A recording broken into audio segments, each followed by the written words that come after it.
What's up, level uppers? Welcome to the Level Up Show, episode 244. This is a gaming dedicated talk show on every Sunday at 10 p.m. Eastern Time. I'm one of your co-hosts, Andrew. I make the show Midori, and I'm joined tonight by the classy douchebag, Michael McLaughlin. He's like legit frozen. Selling it, man. Derek, nice try. Once again, nice try, but way off. Way off. So early. Just hey, how's it going, guys? Embarrassing early. So not today, Satan. One more time now. Hey, Mike. What's up, bud? How you doing, man? All right. Were you here last week? I'm like trying to think. I was on video. You were video and late. That's what it was, right? No, that wasn't. Oh wait, was that last week? No, that was. Wait, was it? Is that the week I slept in? No, that was. Last week was the week Dean joined us, right? Am I like going crazy? I don't know, man. I don't even remember anymore. I feel like Dean joined us. I think I was on time because I think I had. Somebody in the chat asked, like, is it just the two of you guys anymore? Yes, for the most part. For the most part, it is the two of us. Every so often, we will have a special guest. Sometimes it'll be Dean, a regular, or maybe it'll be another channel entirely, like a Bobo Chats or a Meepo. You know, and we're open to others as well. We love having people on the show. Critically Awkward was another great one we had on the show. People. We love to touch people. Watched Critically Awkward the other night when they were playing Super Smash Brothers. Yeah. Getting really pissed. Why? Because Doc is such a negative jerk with that game. It was does he not like Super Smash? He hates it. Hates it. Hates Kingdom Hearts. Hates Smash. Like the two of them are just like, Doc. Eventually, it gets to the point where like, shut up and just try to play the game. We like this game, so shut your damn mouth. Well, he was complaining how stupid it was, and it makes no sense. He's just button mash, and there's no moves, and then the characters. That's what somebody who's bad at the game says. Well, right, exactly, and eventually, like me. So at first it was funny, and then it was like he was legitimately having trouble with it. So everybody was trying to help him, both they were, and the chat was. I was trying to put in. He was still not getting it, and you know he was definitely playing it up, and he even eventually got to a point where he had to say, like, "He's that guy," but he really was legitimately not doing well and getting frustrated with it. So eventually, they're like, "Shut up! We're playing this and we're having fun," and it was really entertaining to watch. Sure, that was Chewy. That was laying down the law. The boss of that group there. True. Everybody check out Critically Awkward once again. They're such a great group. I wasn't aiming for the transition moment. Sure, Derek. Sure. I don't believe it for one second. Just an epic fail on your part, Derek. Nice try. What do you think of Halo 5? 268 White Boy. He hasn't been here in a long time because he's asking if it's just the two of us, and it's been just the two of us for at least a year now. How long has Halo 5 been out? Halo 5 has been out 2 years? I don't know. I mean, I played it for a little bit. I know if Dean were to be here, he would say it was not the greatest. I know he's the biggest Halo guy of our group, or was the biggest Halo guy. He stayed with it the longest. Yeah, because I was huge on it. Like I even remember, like we played Halo 3 from the Master Chief Collection, Kelly and I, for the one stream, and we got like halfway through the game in the one stream, and I remember loving it. Halo 5's story, from what I understand, was not very good. The multiplayer is fine. The issue with Halo in general is that it was lightning in a bottle for the time it came out. Because it was the only game that was really doing that, and it had that market cornered. And now that you have other games that are doing shooters in better ways, the way that they have structured that game is dated. And if they try to change it like they have been, it doesn't hold up as well. Yeah, like remember when Halo 2, Halo 3, the release of those games was this mega. Yeah, it was an event. It was. I remember being a big event. What, 10th or 11th grade, I think, when Halo 2 came out. I can't remember which one. And like we were in math class, and literally 60% of the class wasn't there. Waiting to, well, they were waiting, like, or not there at all. I remember like the one kid, Alex, that we graduated with. He just didn't even show up the next day.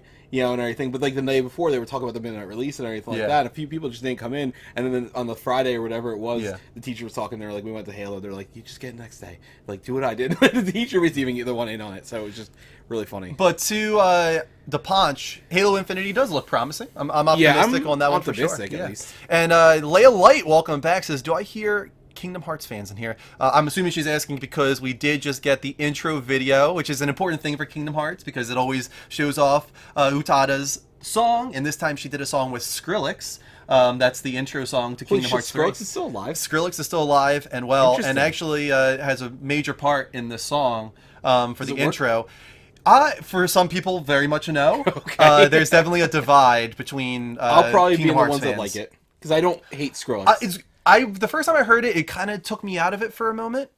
Sorry, I saw it earlier. I just wanted to touch it. It's nice, isn't it? Yeah. I like it. You buy it or they give it to you? I bought it because it was $15 off during a couple days this month. God damn it! I wish I got that. I really liked it. I was a little thrown off when the beat dropped, if you want to call it that. But wait for it. I've watched it like 5 more times since, and it's growing on me. Okay. And you can also tell another thing that's throwing people off is, and I could be wrong on this, it feels like it's the first half of the intro video because it very quickly cuts to Kingdom Hearts 3. You know, and I'm like, no, I feel like something's off here. It didn't build up to that moment in the right way, and the way the original intro videos would do. So I think we're still going to wait either until release, or maybe they're going to drop the full intro video at some point. We're getting another video on December 18th. And then there's also one in January as well before release. So we have 2 more videos that they're going to release for Kingdom Hearts.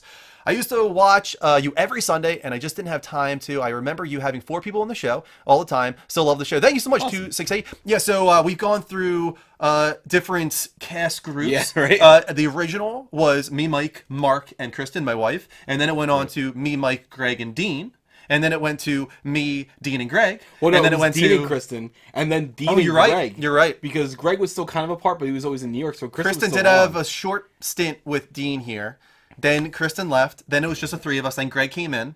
And then it became, you left for a little while. Then it was me, Dean, and Greg. And then Dean and Greg left, and then it came back to me and you. And then Dean for a couple days. Yes. And so the 3 of us for like 3 episodes, and then just you and I. And Dean now, pops back in every now and Dean just then. decides, like, hey, I'm going to pop up like Mr. Rossetti. He's just like, you know what, I'm just going to pop up and throw it down, and everybody's going to welcome me back like I never left, and that's what always happens. So. Changes. Yep. Yeah, so we've gone through the times are changing. Awesome intro to Watchmen, by the way, with that song. It was, oh my god, I was trying to remember what that was. That was a good song. Great good intro, yeah. Anyway, welcome everybody. Welcome to the show.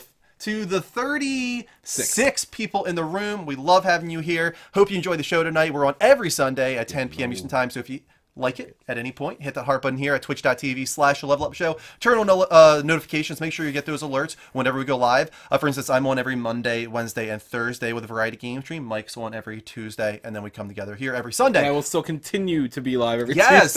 I was going to bring this up as well since people are asking. Mike is still in sort of the same time frame, a little bit earlier, coming next year when I go full-time, but Tuesdays will still start with Trash Talk Tuesday, but I'm going to join Mike in whatever game he decides to play, which should always be interesting. Yeah, right. And I'm going to play with him. Sometimes it's going to be single player. I'm just going to make Drew watch. You know, if that's what Provide it is, commentary. I will be commentating. We'll do share play. Whatever. You can just sit there and just twiddle his thumbs. I will make it work. It's going to be fun. I'm excited to do more co-op gaming finally, or whatever you're going to call that. Whatever that would be. We could co-op Cuphead.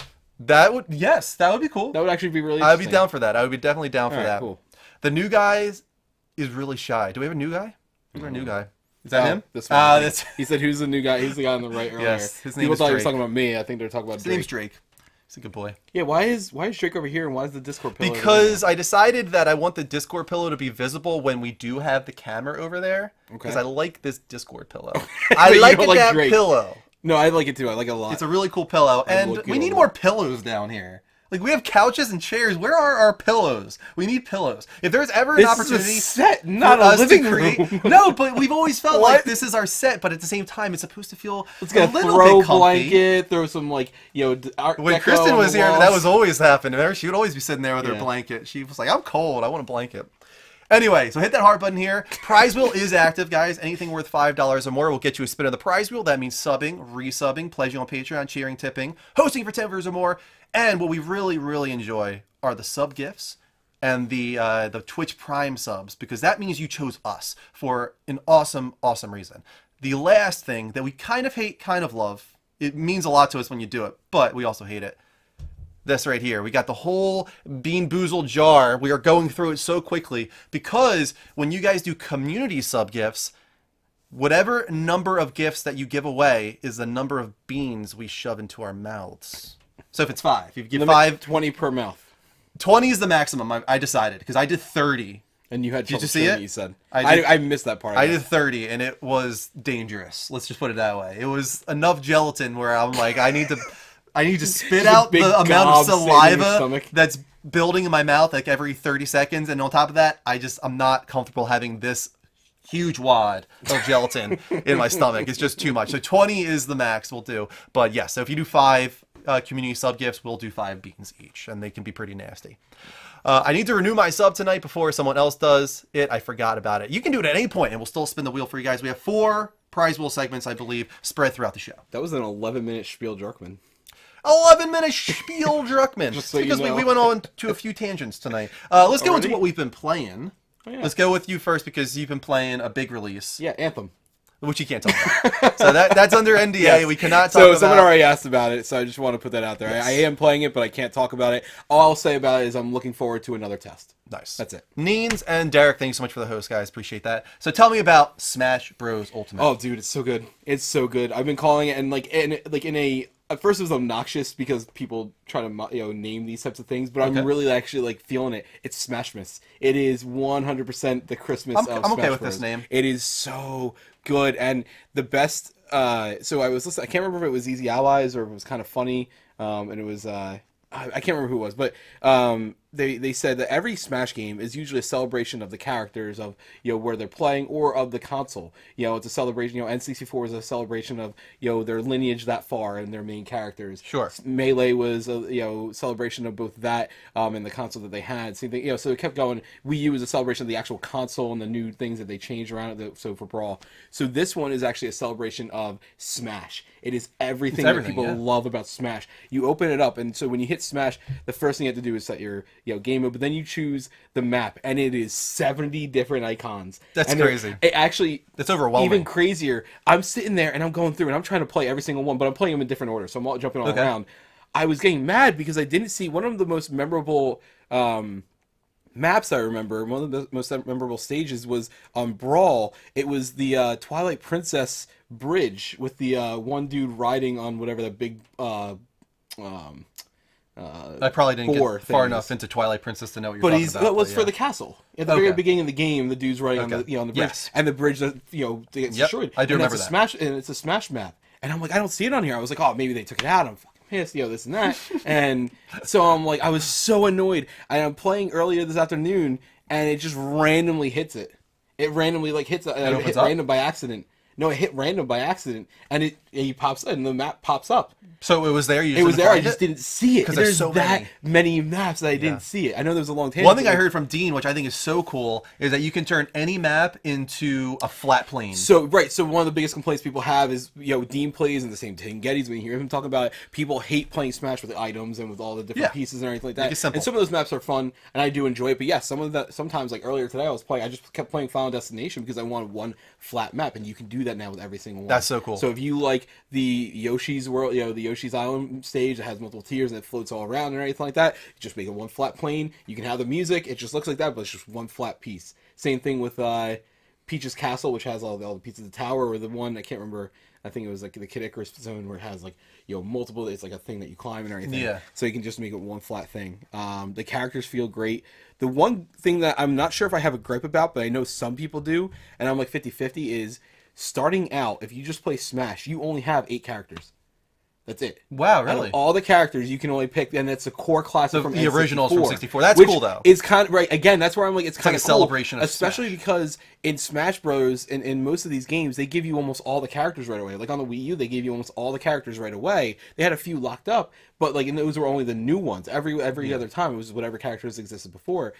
And you just kind of got bored after playing, a little bit. There's no progression. Right, because There's it was no journey. like after 10 matches you get a new character, and then after 25 matches you get a new challenger, and that doesn't mean you get the character; you have to beat it still to get it. So sometimes it would be forever until you got a new character. Now it's like every 2 or 3 matches you're getting a challenger approaches, which is Is it tied at all to the story mode? The what's it called? Something of light. so there's there's the spirits. I can't the spirit mode, and there's something a walk of light. I don't know. That's the I story haven't mode, actually yeah. touched anything to do with either of those. Okay. I've only been playing Smash. I've played about 140 matches so far, and I've only played in Smash. So who are your characters you're focusing on? Are you going to focus on a few, or are you going to just That's play kind of all what's over the nice place? about it, and this is one thing I really take away from it. And people that have a complaint about Smash restricting characters that you have right away until later is you get to focus on select characters that you wouldn't really played as before. So I've always known Ike was there, and I've always seen people be really good with Ike, but I always messed up with him. So now he is my most powerful character. He's my #1 now because I had to focus on him.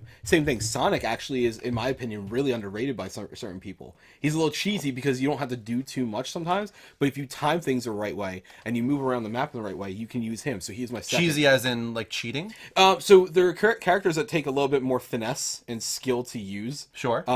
So Ike is actually one of them. I think Belmonts, both the Belmonts are going to be kind of like that in the same way, to where their moveset can be powerful, but if you don't use them properly, so for instance, Ike, Smash enough to know that when you're desperate and you fall off the map, if you hit up and B, sure, you dart up to the map. Well, his throws his sword up in the air, he grabs it and then slams down. Okay. So if you miss, there's no recovery at all whatsoever. You have to be perfect on that. So his saving throw that some people use it for is kind of like shooting himself in the foot at the same time if you miss that. So he's a little bit tougher to play as. And that's kind of what I mean with that. So any balancing issues you feel like yet? Any characters you feel are OP? I think there's a lot of balancing that they need to do, but they did very well so far to make it fun and enjoyable and not make it seem like it's too much.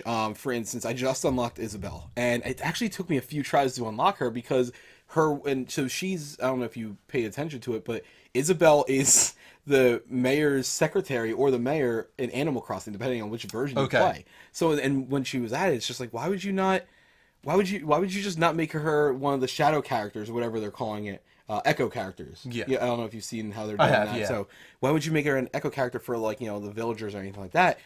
She has a completely different moveset. Angelique. Oh shit, son! Awesome. Angelique, so cool. You're awesome. You know what I really appreciate, Angelique? Either you lurk, or maybe you can't even make our streams. It doesn't matter. You have been subbed to us from the very beginning. You have never lapsed your sub. You've been a supporter of us from the very, very beginning. Even when you took a break from streaming yourself, you've always supported us, and that means so much to us. Thank you so much for the huge raid, coming with 18 viewers. Guys, everybody, give Angelique a follow right now. She is so generous and supportive. And I got to meet her at TwitchCon. Oh, you did? I did. I asked her, because I'll pop into her streamers every once in a while. She's been streaming with her pets a little, more often lately, with her dogs. Another person I met at TwitchCon, Eshnit, another very kind gentleman and another streamer that you guys can follow right now. Give some follows to those two. Everybody, please. Appreciate that. Sorry, go ahead. Oh, but so her moveset, anyway, is pretty different. Thank you so much. To where, like, one of her moves is she throws out a fishing lure. Like, how you fishing? Thank you. So great. That's good. I like that. She throws out a fishing line, and if it hooks you, she throws you. And so, like, the higher you get with the damage, obviously, that hits kind of send you flying further and further away until you get flown off the map. Sure. If you're at, like, 90% or, anything around that, that fishing lure, not only does if it hits you when it goes out, but when she reels it back in, it can still hit you.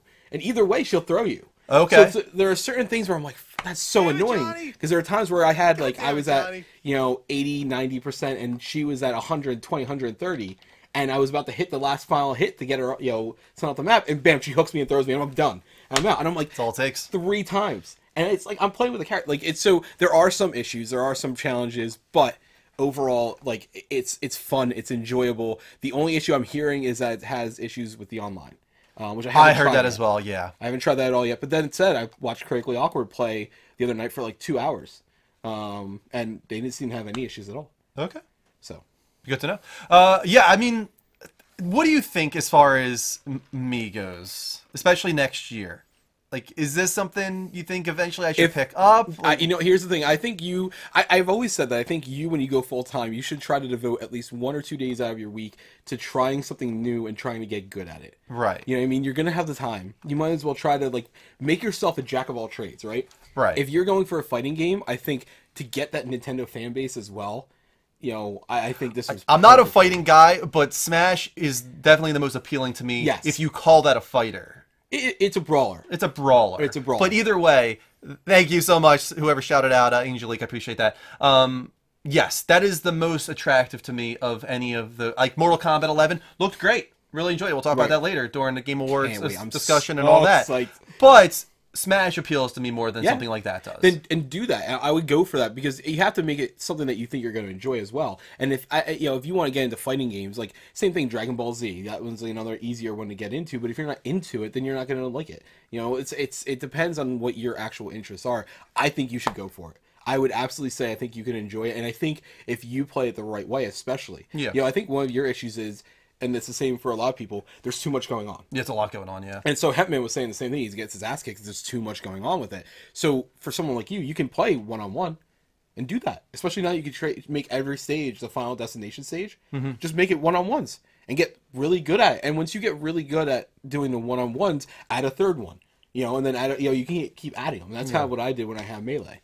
Neen says Smash is the most appealing to me as well. Then there it is. I trust you implicitly, so it's done. I can't wait till I get Snake. That was my go with Snake. He was my guy in Brawl. This is a good point. Completely just devoted to using Snake. So as far as what I've been playing this week, going to online, I played Red Dead Online, and I was very surprised at how long it took to get into the actual online. Yeah, I didn't realize that either. There was like a good hour and a half before like I was actually in like an open world hub. And that's just too long. I'm sorry. Like, I was okay with how slow the story started out. Like, that's cool, because that's what you expect from Red Dead. But, man, like, to make me wait so long to really get into the crux of what Red Dead Online is all about, I could see a lot of people just being like, no, sorry, this is taking way too long for me. I'm not even going to bother. Once I was in it, I had Ghost with me, I had Hitman RX, and I had... You had a full posse. I had a full posse. I had 4. Who was the last person? Somebody remind me in the chat, maybe if Hetman's here. I had 4. We had Ghost, we had Hetman, and we had 1 more. And we had the +1 posse, and we were brutal, man. We took no prisoners, especially Hetman RX. There was one mission where we were there was this guy that was a bounty, right? And we tracked him down. And once we got to him, he said, I will pay you to let me go. And he basically said, if you let me go, I'll bring you to a buried treasure. So we're like, okay, let's be kind of bad here. Let's fix that lack of +1. Thank you so much. Let's be a little bad here. Let's let the evil criminal go and take the money. So Hetman, the entire ride to where this buried treasure is, he's just riding behind him with a gun to the back of his head. And I'm like, what are you doing, Hetman? I'm just waiting for it to happen. So then we get there, and he shows us a location of treasure, and me and Ghost are like looking for it. We're digging it up. Suddenly we see gunshots start going off. We're like, what are you doing, Hetman? He kills the guy in cold blood, and then we're like, I wonder. I got a fever, and the only prescription is more Super Smash Brothers Ultimate. Oh my, Jose Monster likes it too. And we're like, I wonder if we could still get the bounty reward for this too. So then we bring him back to the prison. We get the bounty, and we also stole his buried treasure. So we're like, all right, that's awesome. There we go. But like, what's entertaining about that is that's like the plot of like you can see that happening in like Blazing Saddles. Yeah. That was a Blazing Saddles moment. You know what I mean? Like, you and your buddy go off, and there's this other guy who's, like, really questionable, but you think he might be okay, and he won't do the wrong thing. And then as you're doing it, lo and behold, you just hear gunshots in the background. Yeah. And but, like, that... What are you doing, Hetman? But that's what I love. That's what I love and then about my favorite part is Hetman was like, he shot at me first! He shot at me first! And he did, actually. But Hetman was antagonizing him. He was, like, bumping into his horse, and he was holding his gun at him. And the guy's like, what are you doing? What are you doing? And then finally the guy shot at Hetman, and then he's like, all right, it's on. And he shot him twice, and the guy was done. It was over. It's fun. It is fun, but I don't know. I don't know if it's something that I want to go back into, really. Interesting. I might do it occasionally as like a community game night type thing. You never got into GTA Online, though, right? No, I didn't. So I wonder if I'm very curious to talk to people who were really deep into the GTA Online stuff, and It's a weird message from DePonch. It got auto-modded. Interesting. DePonch, don't say those kind of words. What the hell, dude? That's super low. Yes, that's a random low really moment. Bothered by that. Don't say those kind of things. And I said some really shitty things. Yes, he has. I will not at all deny that. He has said some shitty things. He was a wanted criminal not to be trusted. Listen, I believe you, bud. You did the right thing. But I wonder how much it hooks those people. Right. That have really a lot of people having a great time role playing. Thank you, Derek. Yeah, and I could see that taking off in a big way. It's going to be big. Don't get me wrong. Red Dead Online is going to be big. I can see it. When do you think it's going to release as a full thing? It'll be next year. I don't think it'll be this year. I'm thinking it's going to go. You're going to try to go up against the big dogs. They're going to release it in end of February. Mm-hmm. I think they're going to be like, we can get this. We got this. We're good. It worked. There was nothing wrong with it from what I played. We had a few stutters once we were in a full posse, but it was few and far between. It worked just fine. So I have no idea what others' experiences are. with Red Dead Online, but so far the beta has run pretty well for me. I think they should try and iron out that opening hour and a half and speed it up a little bit for those people that are just starting, because I can see a lot of people ducking out an hour and be like, what the hell? I like, what think is it would this? be cool if they did that as a either you play X amount of time in the main story, or you just for people that get it just for the online, because there are people that get GTA just for the online stuff. Oh yeah. So either you played X amount of hours or X amount of chapters in the story, in the main game, or if you go online, you have to play this intro that shows you everything. Yeah. Yeah, so community game night next year, I think, will be my opening to do some more Red Dead Online, because I'm going to do a ton of community stuff with you guys next year following Trash Talk Tuesday and following the Marvel Cinematic Universe watch along. I'll be doing a lot of community game night stuff. Andrew, I didn't see you switch friend code anywhere. I need to post that on our Discord. Yeah, they're in the team up, and tag it up. I'll get it and tag it up at some point. Delete your old one and repost it. Because there are so many people now that have followed. Yeah, for sure. So I'll get up on Discord. If anybody hasn't joined our Discord yet, discord.gg/levelup. I kind of talked about it earlier, but you talked about the Marvel watch along. I want to know how many people are actually interested in it, to where I would switch up my streams for it. Yeah. I want to see if you guys would be interested in that. So here's the thing. We don't have enough weeks to be able to do one movie a week and do the entire Marvel Cinematic Universe prior to the release of Endgame, especially considering they moved it up in release, which we're going to get to in a moment. Right. So we're going to have to do some double features, or we're going to have to remove a few movies from the slates. My suggestion was putting it on my Tuesday streams. And that would be the nights we do double features, where we do Mike's Trash Talk Tuesday, we do the first movie in the double feature, and then right after that... Oh, it's like a drive-in movie. Yes, it would be a double feature night. So awesome. maybe we do like 4 of those popcorn, total. chill on the couch. Yeah. I can change around where my camera is and just hang out on my couch watching along with you guys. I think that'd be cool. Just do a poll. Maybe on Discord we'll do a poll. Screw that, man. What is this all about? Did I miss something? He was the one that was antagonizing me about putting polls in and then not paying Never attention doing to them? That's so every time I put a poll in, I at Hetman. Usually this is true. He's got you there. Let's give a huge thank you to Gurzon Bear coming in with 21 months, and Jose Munster coming in with 22 months. He's beating you, Gurzon Bear. But you guys rock. You'll go into the next prize pool segment, and also that brings us up to 283 sub points and over 250 subs total. I said this last week. I'll say it again. I did get in contact with Twitch. I'm trying to get a front page spotlight again, and they said if we can hold on to 200 subs for a few more months, they will. We should contact them again, and we'll figure something out. That's awesome. So we just got to hold on to that 200 subs, guys. Thank you so much for the support. You guys are amazing. If we get to 325, hey, Farzender, welcome back to the Plus One Posse, courtesy of Miss Mel. If we get back to 325 sub points, we'll do a T-shirt giveaway to anybody. And if we get to 350 sub points, that will be the opening of a new emote slot, which we need to figure out what will fill that slot. 325. 325 will be a T-shirt. Why don't we make the goal? We make something good for them. Keeping us at over 200 subs, we'll give away something. Oh yeah, for sure. We'll give you a full front page spotlight is what we'll give you, but we'll give you something on top of that too.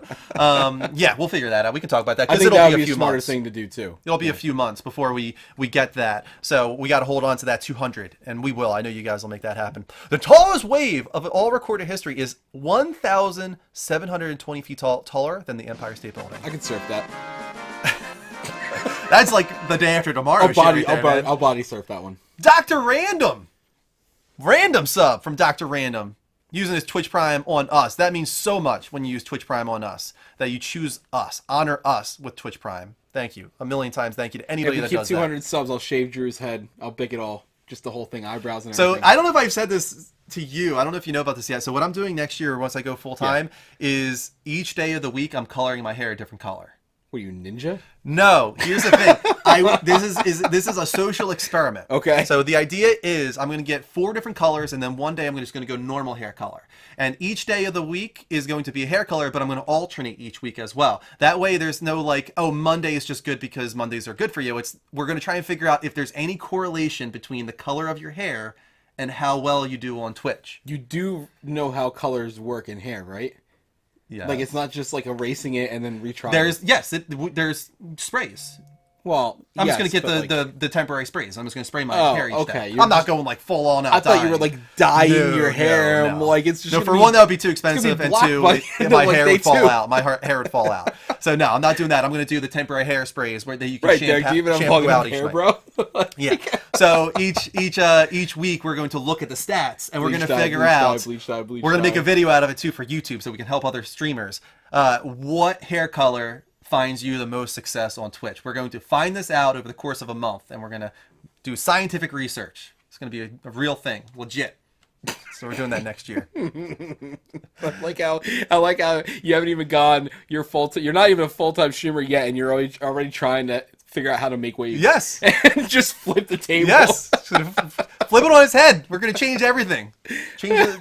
Let's get a new perspective on finding success. You get a on manager that's like brand new, never worked with the company before, comes in, he's like, listen, these are ideas I have. I know you guys are used to the way things are being done here. This is what I'm going to do, and you guys are going to love this. That's what you just are talking about right there. Goddamn right. All right. Thank you so much. Ming!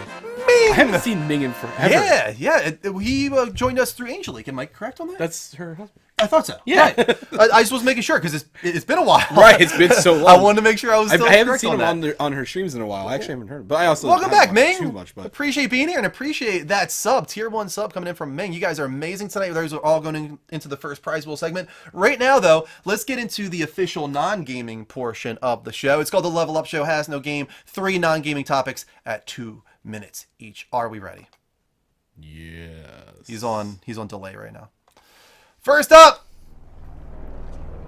Let's get a little hype train going here. Courtesy of Kevin Smith. This guy is the king of the hype train, especially when it comes to Star Wars. So he was actually on the set of Star Wars Episode 9 with director J.J. Abrams, and he had a few things to say about his experience. They are buddies, and he's a guy that's really into the culture of comic books and superheroes and Star Wars. He loves everything about it. And he's somebody that gets very emotional about these things. So it's no surprise that he also got emotional according to this. JJ's doing the Lord's work, he says. The movie looks fantastic. It's a year away, but man, it looks fantastic. I wept on set because I saw somebody give a career best performance. Somebody I've seen in these movies before. I rolled a tear. It was so damn powerful. Biggest set I've ever seen in my life. The dude's not directing a movie. It's like he's directing a small country. I love it. All right, so first off, so much. Who is giving their career best performance? Oh, man. I'm going to say Oscar Isaac. That's a good guess. Because he's been around for a decade or so. He's been doing some stuff, and he's never gotten a lot of credit. He's been nominated, I think, for something. Right, but he hasn't, even when he was nominated, it was always like, oh, who's that guy? For most people, they don't know who he is. Right. You know what I mean? He's a great actor. He's great. He's really good, and he's very diverse. Oh, yeah, for sure. That's what I love about him. He plays so many different characters, so I think that's my guess. I think the first movie I ever saw him in was Drive, actually. He's the boyfriend. I'm trying to think if I've seen him in. I'm sure. Honestly, I'll bet you anything because I've looked at his IMDb before, and I'm gonna bet you we've seen him in something else. Oh yeah, he's been around for a while, and he's a great actor. I wouldn't be surprised at that. But there's also the possibility that Mark Hamill is still a part of this, comes back as a ghost or flashback. Who knows? Who knows? He said he saw it on set though, so that was more unlikely. But it could be Mark Hamill. We have no idea. It could be anybody. Here's the other thing. Do you trust Kevin Smith, or is he just somebody that is hyped about everything? Here's my thing. He is the Michael Huber of movies. Yes. And comic. He gets very excited. So, I love Kevin Smith. I haven't followed him nearly as intensely as I have in years past, but I always like him, and I'll take his word on it. I think it's gonna be good. Okay, guys. The Avengers Endgame trailer. We're not gonna do a reaction to it because we have one on our YouTube, we already watched it. But let's talk about Avengers Endgame for a moment here. First up, the date has been pushed forward. Yes. It is no longer early May. It is now April 26th. It's crazy. They did this also with Infinity War. Yeah. So they're once again doing some fan service and be like, hey, we're going to give it to you even earlier than you thought. This trailer shows no action at all. Well, how'd you feel about that? That they show no action? Like that. This is going back to what I miss about trailers.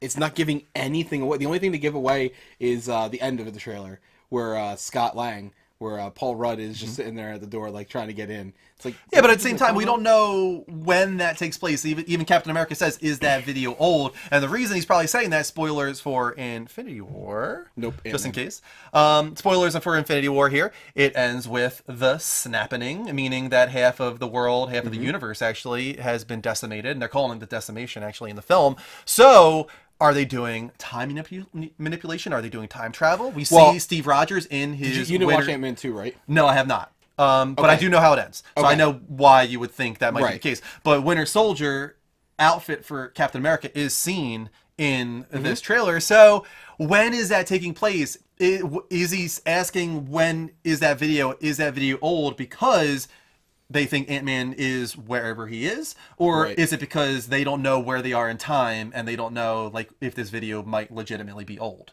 You know, so there's different possibilities there. What I like though is that they didn't show too much. They showed enough. They showed enough to get you psyched to let you know that it's a dark time. Oh yeah, that it is somber. It's not just like people were afraid that they're just going to up and go, keep going, and just keep running like they have been for every other movie. They are feeling the impact of this, and they are hurt by it. Quick question, real quick. Who do you think saves Tony Stark, if anybody saves Tony Stark? Where the hell is Nebula? She's in the ship, I would assume. I don't know, man. I think right there he's just on his own, but I would imagine because he's making a message to Pepper. But who do you think saves Tony? We'll have to talk about this afterwards. Let's talk about Spider-Man. Okay. Spider-Man! Far From Home trailer delayed.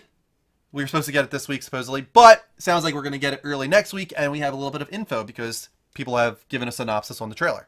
Gyllenhaal's Mysterio supposedly has been hired, actually, by Nick Fury to combat the elementals, which Mysterio is said to have great knowledge of in this movie universe. So the elementals are actually seen in the trailer. You see like these water enemies. You see, I think, even earth enemies. So something Spider-Man can't handle on his own, potentially. So him and Mysterio team up. Some people are nervous about this. Does this mean Mysterio is a hero? I would imagine no. It probably just means he's fooling everybody.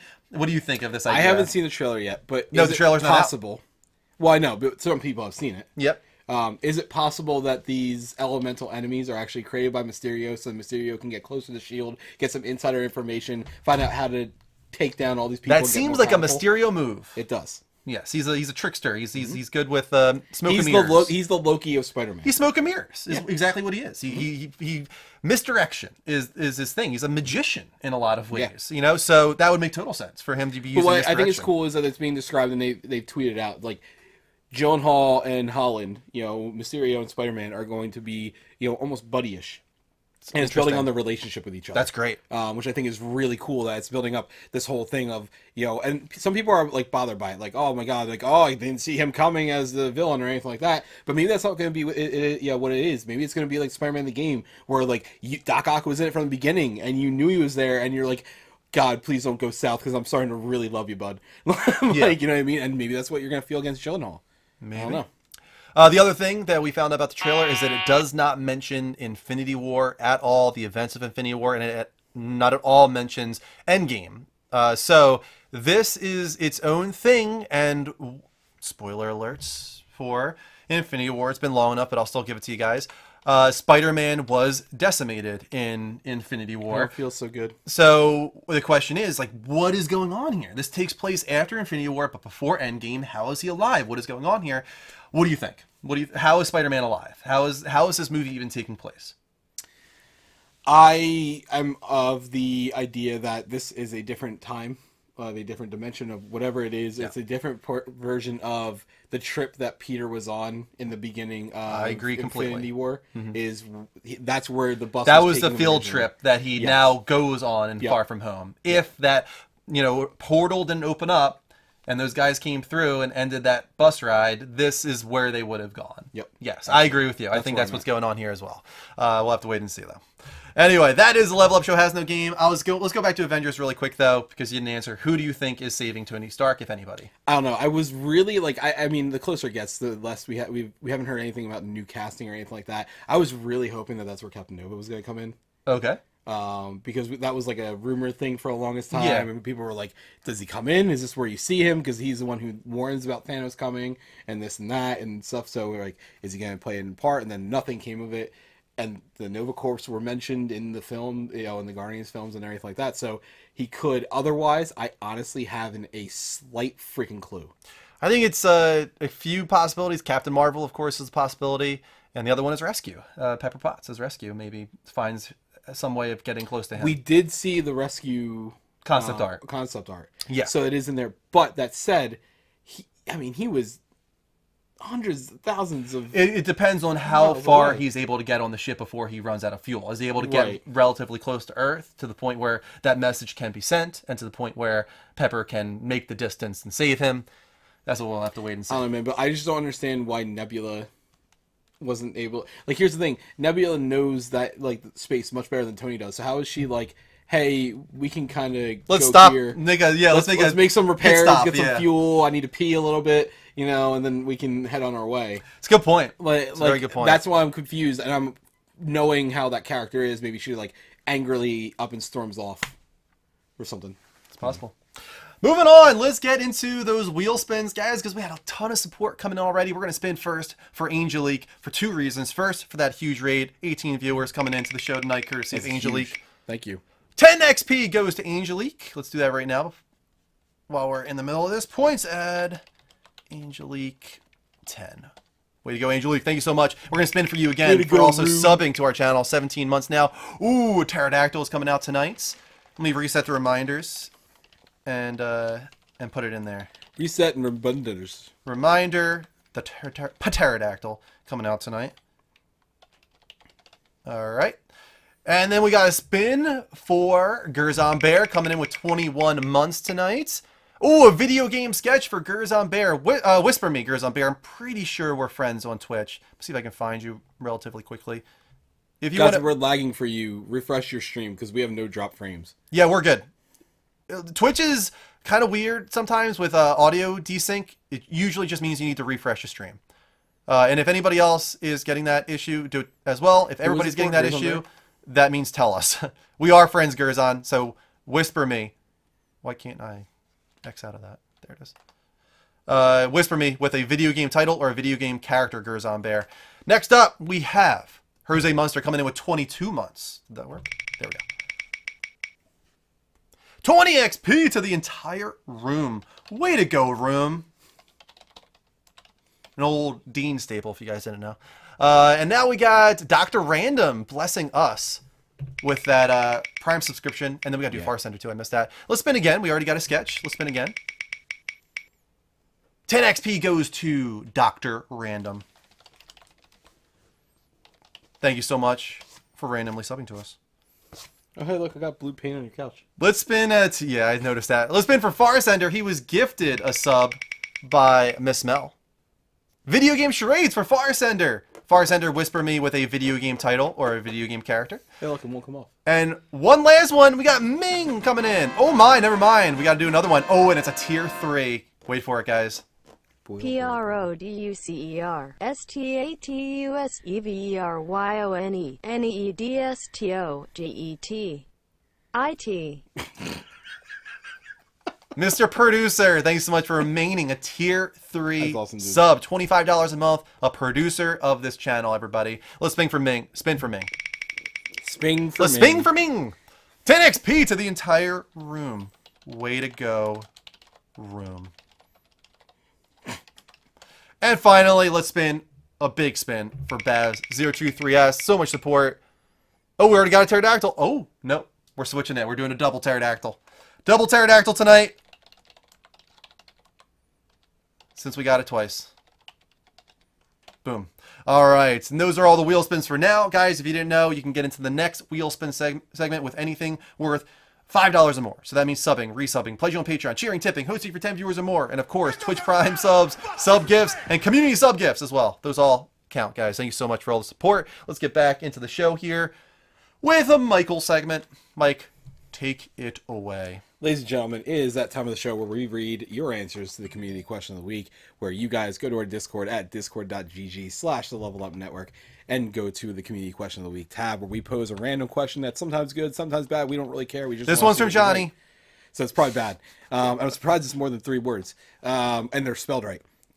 So this week's question posed by Johnny, was, do you still pre-order video games, and if so, for what reason? What is it going to take for people to stop pre-ordering games when numerous developers continue to put out buggy / half-assed, almost unplayable products? Oh my. I'll reply to this. Shut up, Johnny. Damn it, Johnny. God damn it, Johnny. The first, we have no new people Yes. added to And speaking of, houses. let's get our houses up on screen and check out what the stats are currently. Slytherin came in this morning with their response. Just Wow. barely made it in time. They almost took themselves out of the running for actually winning this thing. They're only 7 points behind. It was a close one. But in the lead right now, Gryffindor with 127 points. Slytherin in second with 120. Then we got Ravenclaw with 109 and Hufflepuff with 100. I also want to run something by you. To restart the competition next year after the season's over and we give away the House Cup, what if we change it up entirely? We only do 2 teams, and it's DC versus Marvel. I was and whenever somebody does a new question, Yeah. we do a random hero from each of those. We'll do a randomizer, like a Okay, hero cool, I like from that. Marvel, a hero from DC, and you actually like I said, are that it's not going to hero. be Harry Potter anymore. We're No, done with Harry Potter. we're done with after Harry this Potter season. after this We'll come season. back to it maybe eventually, but we have other media to pull from. I think it would be cool to just do 2 teams. That's fine. Like just We can one change it versus up every the other. season. Yeah, We can Marvel do different versus things. DC, and you guys will be named a hero if you submit yourself for question of the week. Yeah. So that'll start next year once we go full time. All right, moving on. Let's get the Sounds first good. response. His first response was from Ginkgo Swag, who's in Gryffindor. He said, I pre-order games that have a Steelbook version or a special edition that gives me something I can use. Example, Yakuza 6 whiskey glasses. I like it too. I think it would take a consumer base that doesn't forget a developer's past practices, example Bungie or EA / BioWare. To clarify, I have no issue with companies providing pre-orders, even if the game is buggy / half-assed, because I think it is the customer's responsibility to do the research when spending their money. For example, I won't ever pre-order games from Hello Games, Bungie, EA, and Hangar 13 because I was burned on No Man's Sky, Destiny, Roy McIlroy's PGA Tour, and Mafia 3, respectively.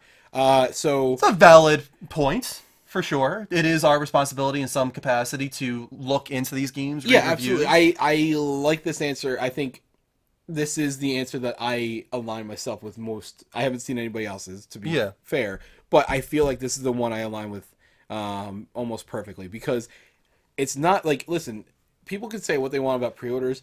Back in the day, pre-orders were used to gauge interest and make sure that enough copies were sent. Obviously, that hasn't been the case for at least a decade now at this point. The difference is they're still basing some things off of how well a game does, and knowing in advance determines whether or not that studio keeps on. People always like, oh, it sucks that it happens. Studios lay all these people off after the game ships and the game releases and this and that. But if you show a shit ton of support for the studio, they're actually probably more likely to keep them on, especially in this day and age where ever-living games are a big thing. Games are just constantly, like, living games are a service at this point. So they're more inclined to leave people on these studios. So you're actually helping, in a way, certain people keep their jobs. You're not just supporting EA. No matter what, if you buy the game, you're going to support the producer. Pre-ordering isn't going to change. It's not like they get a bonus. It's not like they're going to get a special commission because you pre-ordered it, and it's only going to go to the producer. All you're doing is saying, I have interest in this game. On top of that, again, like he said, it is your job to determine if you're interested. And now with things like Twitch and YouTube and so many other things, and influencers having such a big impact on the gaming market where it is, you can see early if you're going to like this game or not. Right. You can pretty much figure out what you're going to get. And if you are really still concerned about it, keep the pre-order. It's not like, here's my favorite thing. Well, if I pre-order the game and I don't like it, okay, get your money back. It's not like you throw it away. Like that's what I never understood. And not even working in that industry, like, get your money back. What are you doing? Here's the one side of this that you have to keep in mind, though, that Ginkgo doesn't bring up. He talks about being burned on games. Yes. That's something that had to happen in order for you to develop this viewpoint on Hello Games, on Bungie and whatnot, where you don't pre-order their games anymore. A lot of times you're not going to know. You're not going to know until the game releases. Some games don't have beta. Some games don't have alphas. Sometimes games have betas, and they're a little buggy because it's beta, you expect that by the time it releases, they should improve these things. And if you get to the point that they don't, and you're burned on it, then in the future, maybe I don't want to pre-order from them again. Right. But what about that first time? Okay. That first time you don't know. So here's the thing. Why is that an issue with pre-ordering games as opposed to just buying a game at release day? No, I'm not saying it's a problem. It's a point to bring up that is not addressed here, is that first time you you might be burnt. It's Right. just it's a case of it. So My thing you're is more supporting so- that developer no matter what, because if you do sell the game back, it's still you still supported the developer. What I'm getting at though is it has nothing to do with pre-ordering.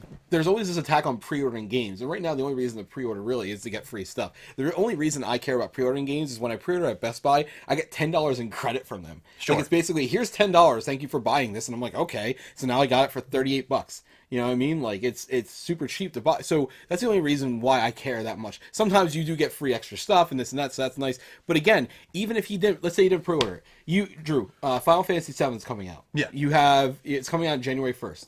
Are you pre-ordering it, or are you just going to go and buy it that day? I mean, I pre-order almost everything now that I'm going to play because I wanted to play it at midnight. Right, exactly. That's my reason. So you're going to get burned on that. yeah, I Even especially if you- get burnt no matter what because I buy digitally. Right. So it has nothing to do with you pre-ordering it, though. Mm-hmm. Let's say you didn't. Let's say for Spyro. Didn't you get that? You I pre-ordered didn't. that? No. What was the last game you did? The last game I pre-ordered, Was it Red Dead? I did pre-order Red Dead. So yeah. let's say you didn't pre-order Red Dead, but you know what? Midnight comes around and you're like, man, you know what? I can play this for my stream tonight. I'm going to get it. And you go and buy it. You didn't pre-order it, but you still get burned. Like, it has nothing to do with Right. pre-ordering. That's Yeah. the thing that, like, it literally boggles the My ever-loving entire shit out of my reason for mind. pre-ordering is so I can play it at midnight. So it's preloaded and playable at midnight so that I can stream it at midnight. So yeah, I mean, you're right. I mean, I could try and buy it that same day, and I'm You still could buy it gonna the get next burned. day. Yeah, You could buy it. You could buy Destiny 2. Destiny 1 even. You could have bought Destiny 1 or 2 a week after release and not known that there was going to be an issue with that game. Yeah, but this is the point that Ginkgo brings up, though. If you're buying it a week after release, you have no one to blame but yourself at that point. No, because what I'm saying is you could have bought Destiny 1 and 2 and not known that because there wasn't. Destiny 2 especially was awesome. That first like week, 2 Right, weeks they didn't have was the support so afterwards, great. yeah. Exactly. So you're not going to know. And that's one of the things people always bring up. People pre-ordered, Destiny 2 and look, they got burned. You didn't know that for a month. Yeah. Me, You Johnny, didn't know and Rick they were weren't all going to playing have that great consistently support. for a straight month. Yeah. And no one knew that. And that's, I think, like I said, it literally just absolutely discombobulates me. Like I cannot function when I hear that because I don't get it. So where are we falling on moving this? on. Sorry. Gryffindor. Gryffindor. We had to give him a point. Yeah, we give him Forgot points. that we didn't discuss it yet. I like this answer. I think it's a good answer. I don't think it's addressing everything for me. I think he makes valid points. I think it's short and to the point, but again, like Rick, not enough words. I don't know what that is. That my problem with me? I don't know. I'm feeling like 8-ish for me. Yeah, that's exactly what I was Yes, thinking. I'm feeling 8-ish. Let's give Gryffindor 8 points. Way to go, Gryffindor. Moving on. Who's up next, Mike? Next one was Brian's Gaming TV, who's in Ravenclaw. He said, I pre-order, but no disc versions due to the closest GameStop is 45 minutes away. I have been to midnight releases, but the last one I went to was Uncharted 4, and there were only 5 people. Midnight releases are just not popular in our area, so the whole meet new gamers and chat with them while waiting is not a thing here. But yes, I do pre-order digitally. No reason why I do, really, besides I have the money to pre-order, so I do. As for devs putting out buggy, half-assed game products, I guess I am just used to it by now. Especially Bethesda, who puts out buggy games, and they even make fun of themselves for it. I know gamers are still going to pay for buggy-ass games. Why? Because us gamers do not buy with our brains. We do not make statements with our voice and pre-order games. We do after the game is launched and complain that we bought the game. Now some devs really try to screw its fans over by not wanting to give what they promise. Once again, Bethesda is known for this lately. Let's be honest, a lot of us will keep pre-ordering games no matter what. Maybe not the super-duper all-in-your-face editions as much. Honestly, I don't really care if I have a statue or helmet in my edition, but some really like those types of things. So will I stop pre-ordering games? Probably not. I like preloading and being ready when the game releases. That's another big thing for certain He's people. honest. He's honest with himself here. Some people, they've kind of relegated themselves to understanding this is a part of the industry at this point. Like it's not going to is sad, change. though. People are going to release buggy, broken games. I think it's a little bit of a downer for sure. It might be a little bit too pessimistic in my opinion. Yeah, I mean, he's accepted his fate, right? Right. This is someone, and listen, it's not a bash on you. It's sad that we live in that world. It's like the people that are just like, it doesn't really matter who you vote for in elections, but the world's just screwed anyway. We're all gonna die. Right. You know what I mean? Like, all right, bud. Like, way to be that's a optimistic. bad view to have because we've seen this year that complaining actually does make a difference. We saw especially with Most recently. Fortnite and PlayStation and crossplay. Especially that was probably the best example recently, and we kind of saw it with Fallout as well. Yeah, I was gonna say like they finally caved in. They had enough negative press about it that they finally caved in on So it. complain. make your voices heard, complain, and it actually might be a better release next time, and maybe you can pre-order it again and get what you were supposed to from the very beginning the next time. But to just sit down and take it, I don't know. Right, that's not what I'm in for. Yeah. We are. Yes, that's true. You are right there. Right. Yeah. So I would say don't do that. Don't take it. Right. Don't be complacent. Don't just be fight back. Your fate. Fight the power. Right. So a fine answer. 7. I like that he's honest with himself. Right. I do like that. 7, yeah, I think 7 is a fine one here. Ravenclaw plus 7. I like your honesty, Ghost. Ravenclaw coming back up. There's Ravenclaw, right? I was Yeah. right on that one. Yep, Ravenclaw in the basement. Points. They're securing themselves in that number 3 spot. Yeah, I think they are securing themselves. Way to go, Ravenclaw. Next up was My Dark Passenger, who is in Hufflepuff. He said, I pre-order games almost out of habit. Most games almost always give you a perk of some sort for pre-ordering, and as it gets closer to the release of the game, if you find out it's going to be crap, you just cancel your pre-order like I did with Fallout 76. There's always people on Twitch that get these games early and allow you to see the games in action usually a few days prior to release, so you have time to watch and see what you're about to buy. I also pre-order when I go to GameStop trading games and wind up with extra in-game store credit that I don't know what to do with. I don't have an issue with pre-orders, and I have seen no real reason to start the practice. Developers don't put out half-assery due to pre-orders. They do because they feel they can patch and fix things once after release. Thank you. I also like digital pre-orders. That way the game pre-installs prior to release. That's what I did with Spidey, Blops, the Red Dead this year, and it was great. Waiting for things to install be lame, yo. I like this answer a lot. I like it. Again, yeah, just like Binko, I align myself with that. Not in the part of training in games and having extra to throw around with that. I wish that was the case for me, but I agree with it has nothing to do with your pre-order. I want everybody to sit there and repeat after me. I don't care if you're sitting next to your sleeping significant other. Pre-ordering games does not affect the quality. Say it. Go for it. I'll give you 5 extra XP. Yeah. Say it. They just know they can get away with it. Right. They're going to do it. It has if nobody pre-orders their game, guess what? It's still going to suck. It has nothing to do whether you pre-order it or not. It has nothing to do with it. They have a deadline they need to meet. Absolutely. And that's usually given to them by higher ups. Absolutely. And they have to meet that, and that's all there is to it. If the game releases buggy, patch it later to fix it. Yeah. You know? 100%. That's the nature of the industry right now. And in order to combat that, it would not be to stop pre-ordering the game. It would be to stop buying the game, period. Pre-ordering it doesn't mean anything. Yep. It just don't buy the game at all. Yeah. If you buy it, you're still giving them your money. They're getting everything the same way. It doesn't really matter. So pre-ordering games does not affect the game's quality. True stuff there. All right. Another fine answer from My Dark Passenger. They actually did it. So just give 9 Fox and Jaffe Taffy 5 XP. 5 XP. Yeah, that's fine. Damn it, Mike. It's 5. It's not like I'm giving away the world. I'm not talking about that. I just have to type it in. And now nobody else can add it on. Those were the only 2. The 9 Fox gives 5. That's it. No more. I'm not doing it again. I'm not typing that in all night.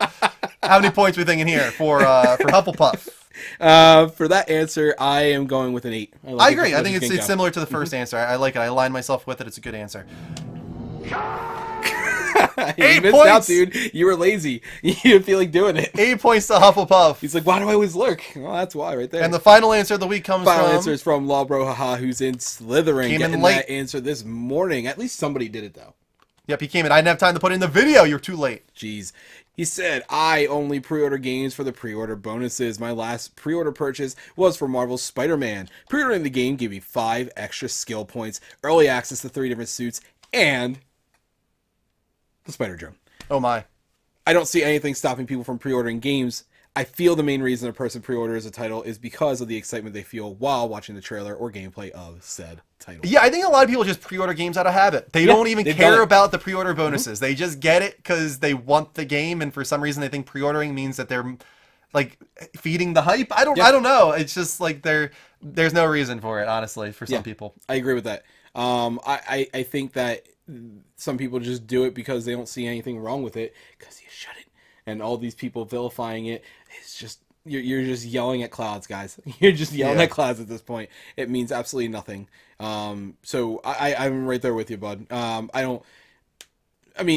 glad you got the free stuff. That wasn't really the question, I don't think, but no, not necessarily. But I still think it was a decent answer. I personally am at a 7. Do you still pre-order video games, and if so, for what reason? So he did answer that. It's because he wants the free stuff. Yeah, you answered the question. I think a 7 is fine. Slytherin with a 7. Yeah. Slytherin You guys at are pretty 7. even this week. 7s and 8s. Slytherin with 7 points. Way to go. So we've got an 8-point difference between Gryffindor and Slytherin right now. 1 and 2 right there. There's only one episode left in the year, actually. Because, well, actually, no, I'm sorry, 2 episodes. There is a 30th? But that doesn't count, so next week's going to be it. Hopefully Why does next the week... 30th not count? Huh? Why does the 30th not count? We'll just cut it. That will be it. We'll still have the question, but Harry Potter is done. Harry Potter retires. Why can't we add the points from the 30th? Because it's Christmas break. They're not at school anymore. Oh, come on now. Come on now. No. I feel we have to because I'm taking away an episode on the 23rd. I can't do an episode on the 23rd. It's Kristen's birthday. Think about it this way. Don't you think next week could possibly, because of what has to happen, hopefully, be a proper time to end this segment? Yes. You're welcome. I can see why you would say that. Okay. I will talk about off show with you. All right. Off show.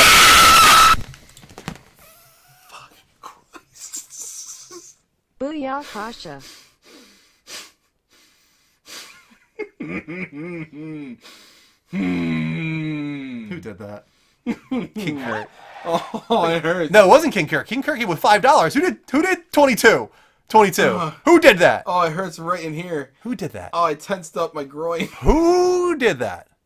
It was all Pooh Snacks, the son of a bitch. You son of a bitch. Oh, it hurts. I'm sweating. I'm sweating. I literally tightened up my body so much. I tightened, like... My ass cheeks tightened up. Oh, my God. Let's pinch a loaf. My goodness. Christ. And King Kurt. Thank you, guys. I appreciate that. Oh, my God. All right. Thank you. 72 people in the room. Welcome. We got 72 people in the room. Man. Keep sharing that show, guys. Twitter, Twitch, Facebook, other Discord communities, wherever you possibly can. Share the show. Let's see if we can get up into 80. We got into the 70s tonight already. That's amazing. I tensed up my growing. No, my groin. You said growing. Did I say growing? No, I don't know. I don't know. Maybe it's just the way you said it. Yeah, like, he messed up. He mistyped. Oh, I did. I went I tensed up. You know what I'm talking about? Like, you tense up your entire body. your groin tightened up. It hurts so bad. Anyway, guys, we're going to have to give some wheel spins in a little bit there. But first, we're going to go to commercial break. We're going to recover. When we come back, we're getting into the level update. We're going to talk about PlayStation Classic.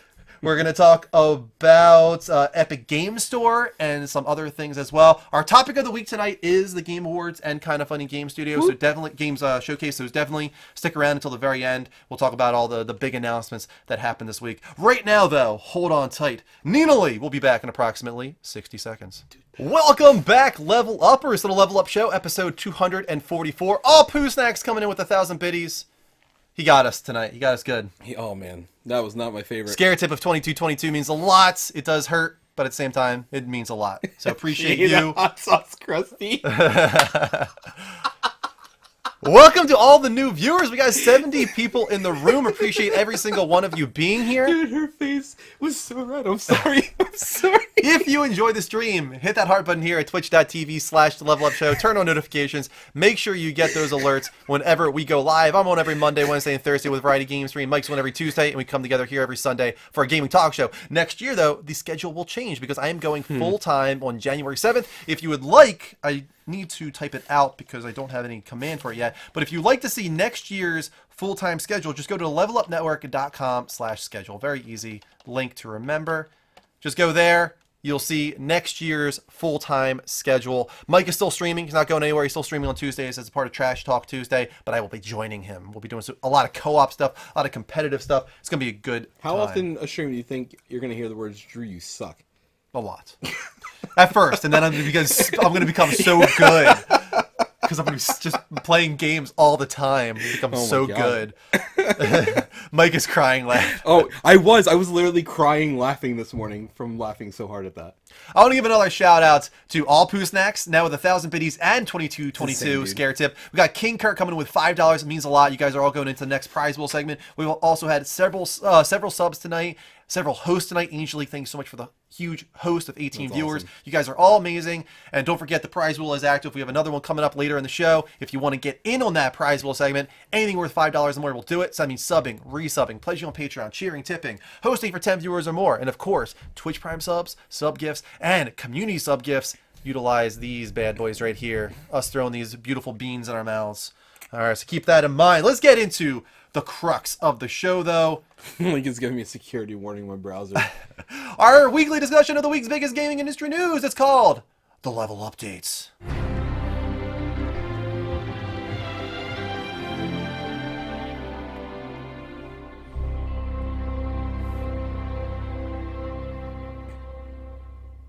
First up, let's talk about that PlayStation Classic. We found up some information about the innards of this thing. It's already being hacked, it's already being modded, but in the process of all that, the code was looked at, and turns out there are 36 games listed in the coding that are not on the PlayStation Classic. Now, these are not games that are actually on there. There's no ISO on the hard drive. There's not enough space, actually, for all these games.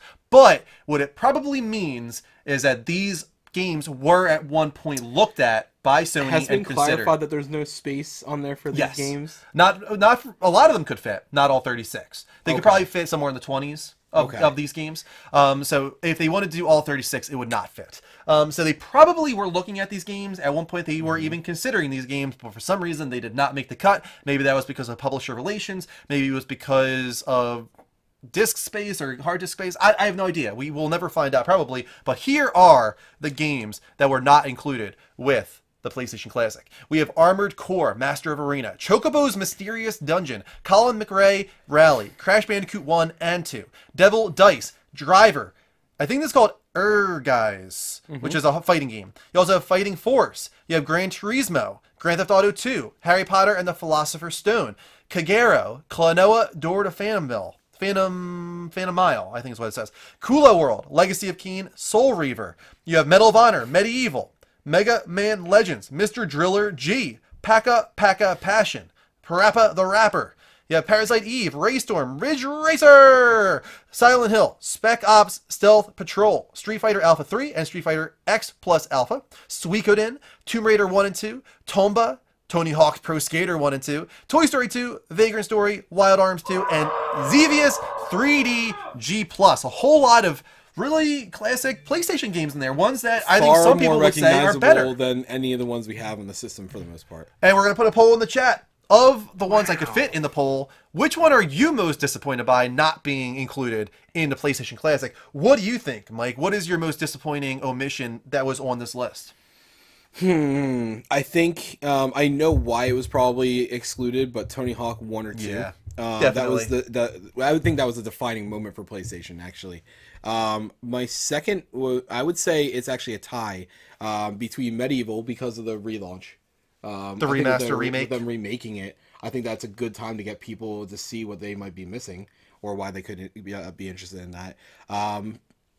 I think actually I can understand Crash not being on there at all. Some people are also saying why Spyro wasn't on there, like they just released it. But I think either I think that had more to do with publisher relations with Spyro not being on there. It wasn't even considered. So. I think Tomba was a great game. Great game at the time, and it was actually competing for mascot status on the PlayStation. For me, Legacy of Kain is a big one. Silent Hill is a big one. Suikoden's a big one. Vagrant Story is a big one. Those are all ones, great RPGs in there, especially that could have been included.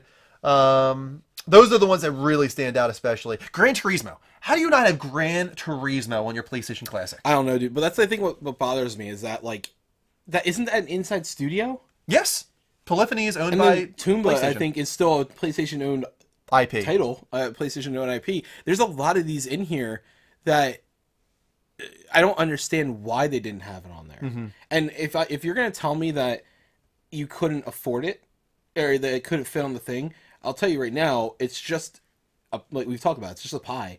You know, that's all it is, and all you do is increase the size of the storage. Yeah, put a little bit of a bigger hard drive in there. I mean, I'm gonna bet you anything that it has about 64 gigs. They had enough room for like 20 of these games, probably. Well, they have 20 games in the. Yeah, but I'm saying they could add 20 of these on top of that, and they probably would have been able to make it fit. Right, absolutely. Okay, so that makes more sense. Right, so. And on top of that, even if they didn't, you just buy a slightly bigger one. You're charging $100 for it, and in my opinion, not worth it. Sorry, I know you said that you thought. Yeah, I think personally, I think it's worth $100, but I think it depends on your your taste in games. If the games don't appeal to you, then they don't appeal to you. Right. But the games there, if you add up the cost and the innards and all that, $100 does make sense in my opinion. You guys voted for Gran Turismo, Legacy of Kain, Tony Hawk's Pro Skater, and other. Right. Something else was missing for you it's guys. Just from all the these. Legacy of Kain is another big one. Did I say that one? You did. I said it, but you previously in the past have said Legacy of Kain. Huge one. Yeah, that was Amy Hennig, actually.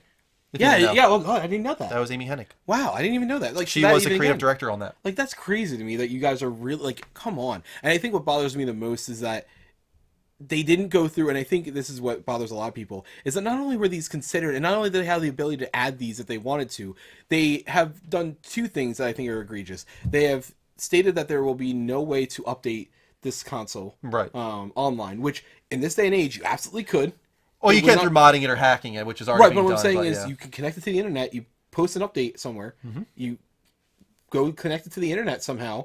Most of these have Wi-Fi built into them. I'm talking about the computer system that's inside of it. Or just put an Ethernet port in the back, which again, they're built into the thing. But even if like you could do that and you could update it as time goes on, make it worth it. Make it worth it for us to do it. Re-release the PlayStation 1 Classic next year for the same price, or maybe $10 more, and have it preloaded with all these games. And then on top of that, you were so lazy that you couldn't even delete the source code. Yeah, that's really bizarre that they didn't think to delete it, because everybody was obviously going to hack this thing. So you should have known, like people are going to find this at some point. That was really lazy. The other thing is they added a menu in this thing that you can't find unless you hook up a keyboard to it, a specific type of keyboard. And then when you hook up that keyboard, there are certain settings that drastically improve the quality of the emulation. There was something to do with the scan lines, I think, right? Various things that you can fix, literally built into the emulation already, that you can fix by accessing this hidden menu. So it's there. It's just they didn't use the optimized settings. Well, and Gerzon Bear brings up also apparently the emulation is not quite the best. That's what I'm just talking about. Yeah. Just a little somewhat side note, but kind of related to this. Dude, these companies need to get their shit straight. Freaking Nintendo's the Switch online service giving the Nintendo thing, the Nintendo Classic games, whatever you call it, or whatever. I'm playing Super Mario 3. The game is so buggy. They're using a ROM of it, and I get that you have to because things change and how you run the program. But like, figure it out. Like, it is so buggy that the music just disappeared one time, and then all of a sudden, 20 seconds later, just rushed itself back in all in one note. In one single beat. They're using someone else's ROM, literally. Like they just found it online and grabbed it. Yeah. So lazy, and I hate it. I hate all this stuff so much. Logitech keyboard, I honestly don't know. I haven't looked that far into it, but I do know that the emulation, which isn't the best, it's decent with the PlayStation Classic, can be improved drastically that's what Bear said, Tom. by getting into this menu. Right, so. But like then these games, like, and the same thing with the SNES Classic, I have a few games that just don't run well at all. It's shagging. Apparently, Star Fox 1, I think, runs really poorly on SNES, and then a few games on this run really badly. I think Driver, or whatever the one driving game is on there. It's not Driver. That was one of the considered one. And somebody asked if Tekken is on the PlayStation Classic. I believe Tekken is on the PlayStation Classic. So, and somebody asked too, do we think they do another one? It all depends on sales, I would imagine. How this does during the holiday season. I would bet you anything that they will do another one. If it does well, yeah, sure. I don't think this costs them nearly enough to warrant not doing it at this point. Yeah, I would imagine they're going to make their money back and more. I don't think that this was a blockbuster seller like the SNES and the NES Classic, but I'll guarantee you it made enough money to be worth it next year. If you want to put in a response to the trivia, type an exclamation point answer, space, and then your answer after that. Yeah. All right, moving on, Mike. What's up next with Epic's Game Store? So, give me 1 second. Epic Games has opened their own store to compete with Steam. Guys, this is actually pretty huge. It is huge. There's a few reasons for that, but I'll go in the IGN article. Earlier this week, Fortnite developer Epic Games announced and then launched a digital storefront housed in Epic Games Launcher. Apparently, it's a trendy thing to do nowadays. It's Discord, blah, blah, blah. All right. Epic is already has a massive loyalty from people playing Fortnite. The promise of access to that growing player base is undoubtedly an exciting prospect for any major developer, but Epic is also offering devs a significant 88% cut of the revenue, and Valve does currently on Steam, a point that's leading to rising discontent with their platform recently. Epic came out swinging at the Game Awards Thursday and announced that batch creator Supergiant Games' newest game, Hades, was now live exclusively on the Epic Store, alongside Annapurna's highly anticipated Ashen, which is another big surprise because it was originally going to be on Windows 10 Store and Steam, and now it's exclusively to the Epic Game Store. Yep. some games like Satisfactory. Oh no, I'm sorry. Yeah, no, it was, and Satisfactory did the same thing. They moved. There was a bunch of games that they were shown off at the Game Awards that they just moved from Steam and everything else to be exclusive Satisfactory on Epic Games Store. As a bit of a bribe to check it out, Epic even revealed it would be giving away a new game on their store completely free every 2 weeks, and the first of which is going to be Subnautica, and then after that, it's going to be Super Meat Boy. Subnautica is an awesome huge game. And that's a great get. If you don't have that game, I'm probably going to go in and get it because I've just been using Do it, man. yours. It's such a great game. On the negative end, though, the store launcher does seem to be missing some of the things Steam and other platforms have standardized by now, like cloud saves for your account. More concerning, it hasn't retained some of Steam's hard-learned lessons, specifically around early access labeling. Hades was released in early access, but it lacks any of the warnings, update plans, or any details that Steam has mandated to protect customers from buying into a bad deal. So, this is a awesome thing. It is not without its shortcomings. It is very new, very early, but it is awesome to see a company like Epic get into this because they started as devs first and are able to get into this, whereas Valve started as a game company but was also on the weird side of what their real intentions were from the beginning, whereas Epic Games have proven themselves to be truly about loving games and what games can mean. It's interesting to me, too. This, I don't think ever would have happened if not for Fortnite. No, Fortnite has not. built them up to such a level that they feel like they can do this. Right. And I think that's so interesting that one game alone has built Epic up to this juggernaut that honestly could compete with Steam at this point. Right. The regional pricing I heard is really lousy in other countries. Some of the pricing is terrible, as much as 3 times as expensive as Steam for certain games. So that's something they need to work on. I didn't know that. And the few other things that IGN brought up there. But this is a really cool development, and it's great for competition to exist, especially with Steam being such a juggernaut for such a long time and nothing being able to take a piece of that pie. Epic Game Store might be finally the one to take a piece of that pie. And you know, they're all going to improve as a result of that. So this is a great thing for consumers, in my opinion. We'll have to see how this develops moving forward. Moving on, got a rumor for you guys, and this one might rub those PlayStation fans the wrong way, because Microsoft is looking to acquire a PlayStation studio, not owned by PlayStation, but a studio that very often works with PlayStation, is what the rumor is. So Game Rant writes, Microsoft is now rumored to be buying another studio, and this time it is one that is affiliated with PlayStation. Well-known leaker Clovril today tweeted that Microsoft is, in quotes, advanced talks with a mid-sized studio that was historically working with PlayStation a bit. Clovril declined to offer a specific name because negotiations are still ongoing, and the leaker realized that there is a risk of looking bad if the negotiations are to fail.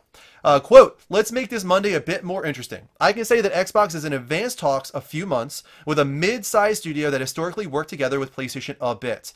No name dropping because of the ongoing negotiations for now, but it's interesting nonetheless. The risk of reporting on things so damn early like I do is that not everything I write about will become public if negotiations fail. That's why I choose my words carefully. I'm not saying this will happen. I'm saying there are talks. And that's not a rumor, that's a fact. So here's the thing, I think very important is a bit. A bit means not like an Insomniac probably, although I did include that in the poll. I'm going to put a poll in the chat for you guys. Which studio do you think might be the one that Microsoft is going after? Do you think it will be Insomniac Games? Do you think it's Quantic Dream? Do you think it's Ready at Dawn, who did the Order 1886 on screen right now? Do you think it's Housemarque, known for Resogun and Super Stardust? Or do you think it's Blue Point Games, most recently known for the remake of Shadow of the Colossus? Or something completely different? I think the most likely is either Housemarque or Ready at Dawn. Ready at Dawn being the most likely, without a doubt. Housemarque has always wanted to stay independent. I would imagine PlayStation has courted them several times. I can't imagine PlayStation.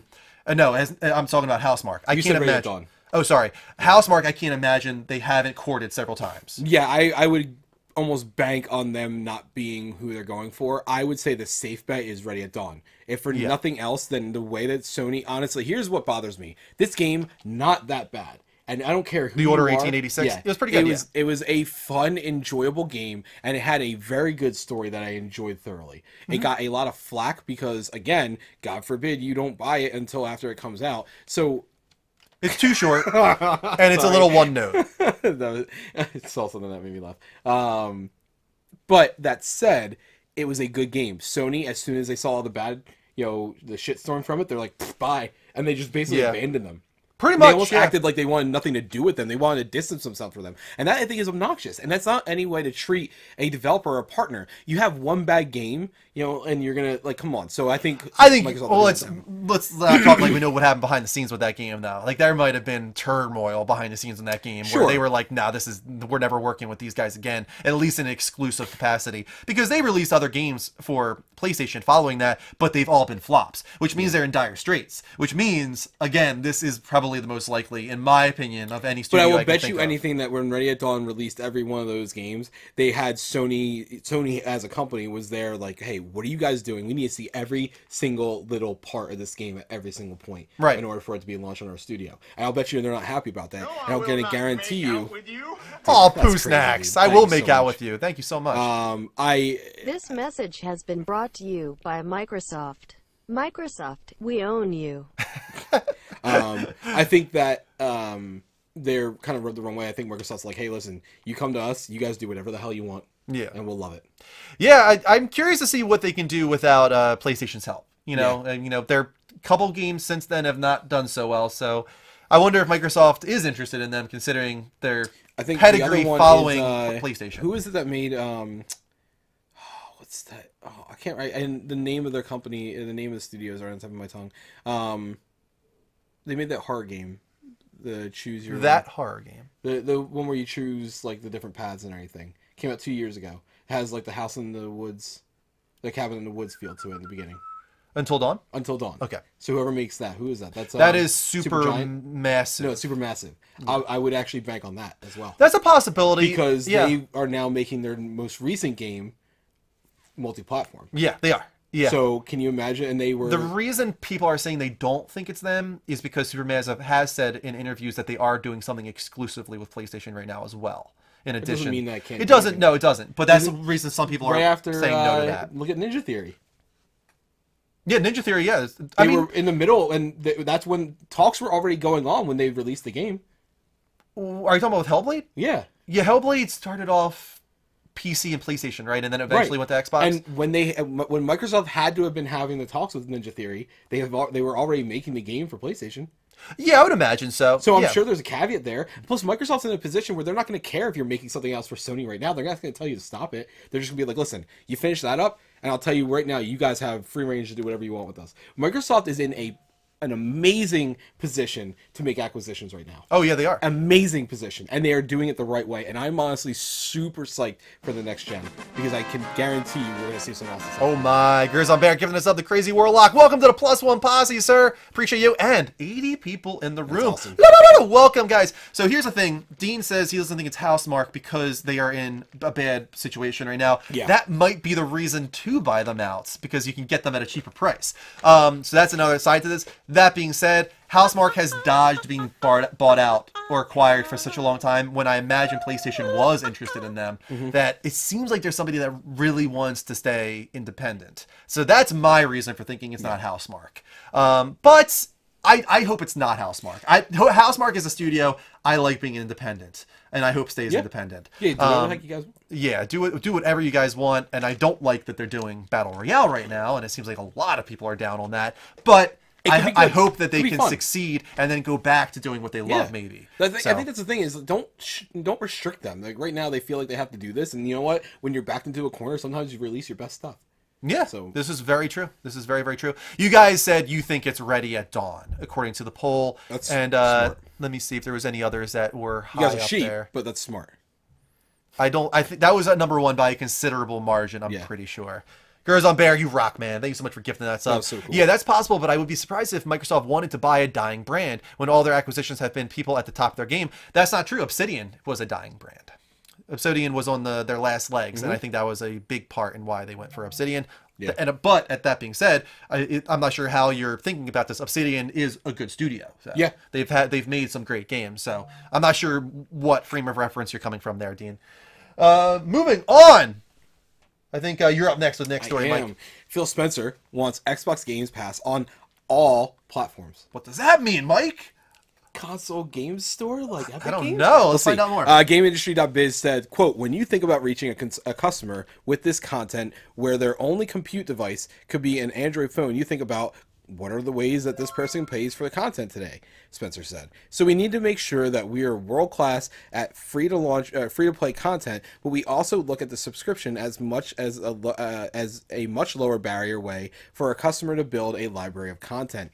Quote, so we built Xbox Games Pass. It started on console. It will come to PC, and eventually it will come to every device. We use the flywheel that we have with the customers on an Xbox to start the growth on Xbox Game Pass. But as somebody sticking back and taking a longer-term view of where a business is going, you should look at that as a business model that we think scales to billions of people, not hundreds of millions of people like retail does. However, the most interesting implication is that Microsoft might seek to bring its Games Pass service to PlayStation and Nintendo devices. Spencer's comments weren't limited to, quote, console, then PC, then mobile. He instead said every device. Every device. Do you think that actually means other consoles? Like, what is going on here? I don't know. I would bank to say here. So we've talked in Discord, or not Discord, in Treehouse about my thoughts on streaming. And potential. No, I agree with you. It's definitely a huge part of our future. I think that streaming is so integral to where gaming is going, and I have so much faith in what Microsoft is doing with their platform, given their pedigree in previous iterations of computing, not just gaming. I'm talking about computing in general, and how much like they've kind of paved the way for the future in many ways that some other people just take credit for because it's more popular. I think that they have it set. Shut the hell up, Dean. I think that they have it set enough to where if a company wants to invest in their service, they can. And I think what would be cool is if companies, let's say, out of any of these, I think Nintendo would be the one to benefit more than anything else. Well, first off, Sony might not just be like, no, screw you. We don't want you. They did that with EA Access, so we can't forget that. Do they want to really give Xbox any support whatsoever? Right now, 100% no. No. If next generation Xbox is doing better, hell yeah, they'll want it. They're not closing that off. Yeah. So first off, they set that good. That's a good point to bring up. So they set that precedent of, listen, we're not going to tell you no. And if you want to come to Daddy Microsoft, you want to come to Daddy Phil and say, hey, listen, we need some help. And we're just like, you know what? We love games. We want that competition because it keeps us moving. Here you go. Take this little cracker. Feed your little hungry tummies and get on your way. But I think out of anybody, Nintendo would Nintendo would be more likely than PlayStation. Because it's so lacking in hardware that I think getting this kind of leg up by relying on Microsoft servers to support the games that their own console can't, I think that's perfect right there.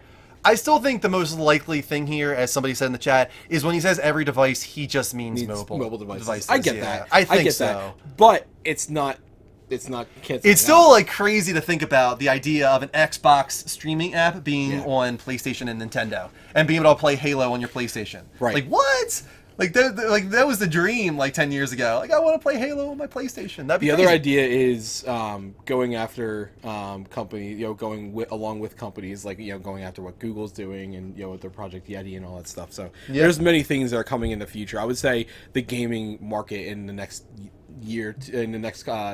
generation or 2 generations is going to be drastically different than what we're seeing right now. Yes, I agree with you. I don't think it's happening quite as quickly maybe as you think, but no, I think in the next 2 the streaming taking off. But moving on, we got one more story in the level update here. Fortnite continues to dominate, man, and they've got another great idea that I think is going to keep them at the top.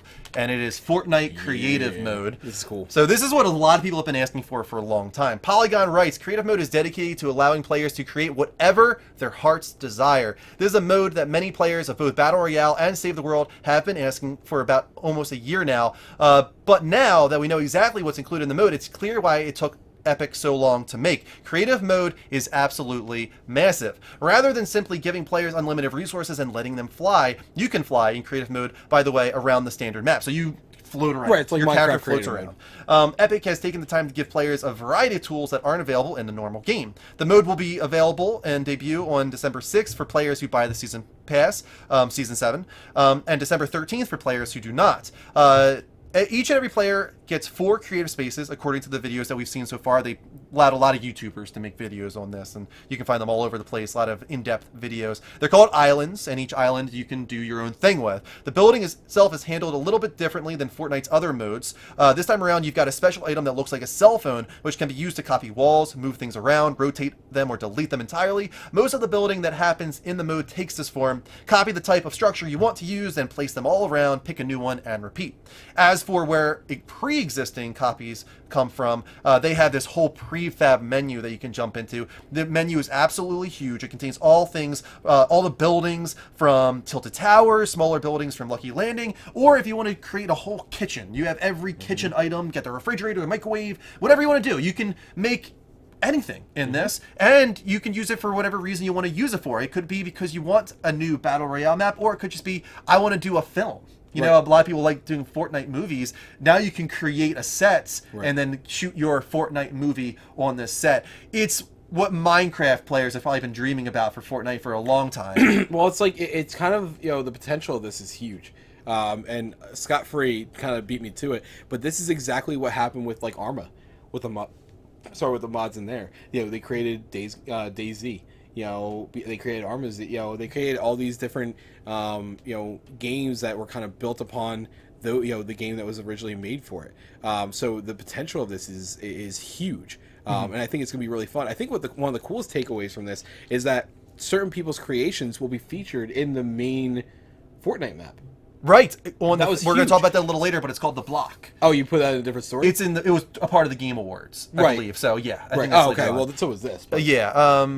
No, creative mode actually was announced before the Game Awards. This was announced on Tuesday. Okay. And as you can see, it's kind of like Dreams in a way, where like things are just kind of like stacking on top of each other. You can make weird forms by overlapping things. And there's a YouTuber here that did a big video on it. So I think it's a really cool idea, and what's especially great about Warcraft 3 would do is Minecraft, in my memory, has never been free to play, right? It's always you have to buy it. This is free to play. So this is going to be huge. Yeah. This is going to be absolutely massive. Yeah, this is insane. This is such an insane story. You know, take a game that 2.5 years ago nobody had even heard of. People forgot it. You even forgot what the title of the game was. Right, when I first brought it up. And I kind of did, if I remember right. I was like, what was that game that we were building forts and didn't Blazinski mention it? No, zombies at involved. E3, and it was like at your parents' house, and we still watched E3 back in the day, like what, 10 years ago? And it's a while. It was I think it was like 8 years ago. Actually. Yeah, it was early on. Fortnite took a long time to come out. I mean, it was when Blazinski was with Epic, so it had to be quite a long time. But like, and then all of a sudden, it's now you can't go everybody has heard of Fortnite. Everybody has heard of Fortnite. Everybody. Yeah, I was talking with people at we had Allie's christening today, and you know, a few people were talking to me about the full-time thing because they saw the video on Facebook, family members and whatnot, and they brought up Fortnite, and so, you know, because they think every streamer does Fortnite, right. You know, so I had to explain to them that not every streamer does Fortnite, right. But yes, everybody really does know about Fortnite at this point. So this is another way for them to keep Fortnite in hearts and minds for a long period of time. They're doing everything right with that game, man. Even if you're not interested in it, as most of you guys in the chat. People hate this game, but like I feel like the majority of people hate it because it's popular. That's part of it. I just think it's fun. Wrong. You just haven't played it because you don't want to be swept up in the hype. Realistically, it's a good game. It's creative. There's so many good things about this game that anybody that sits there and says it's a bad game is honestly just lying to themselves. It's not a bad game. It's just not for you. Jersey Tom says, congrats on your daughter becoming a soldier of God, Drew. I like this a lot for 2 reasons. And it's because of Evie and Allie. So when we had Evie christened, it was the same deal where they say, like, you are now a child of God. And it happened today again with Allie, like, you are now a child of God. And each time it was said, the priest says it, and I'm like looking at Allie's face as he said this, and I just can't help but like imagine her going Super Saiyan or something. Like, it's like you are like this all-powerful being now. You are a child of God. It's just like when you say that, it just sounds like super badass, kind of. Honestly, you are a child of God. I like it. It's cool. Now, a soldier of God's even more badass. I like that one a lot. I'm gonna start calling Allie a soldier of God.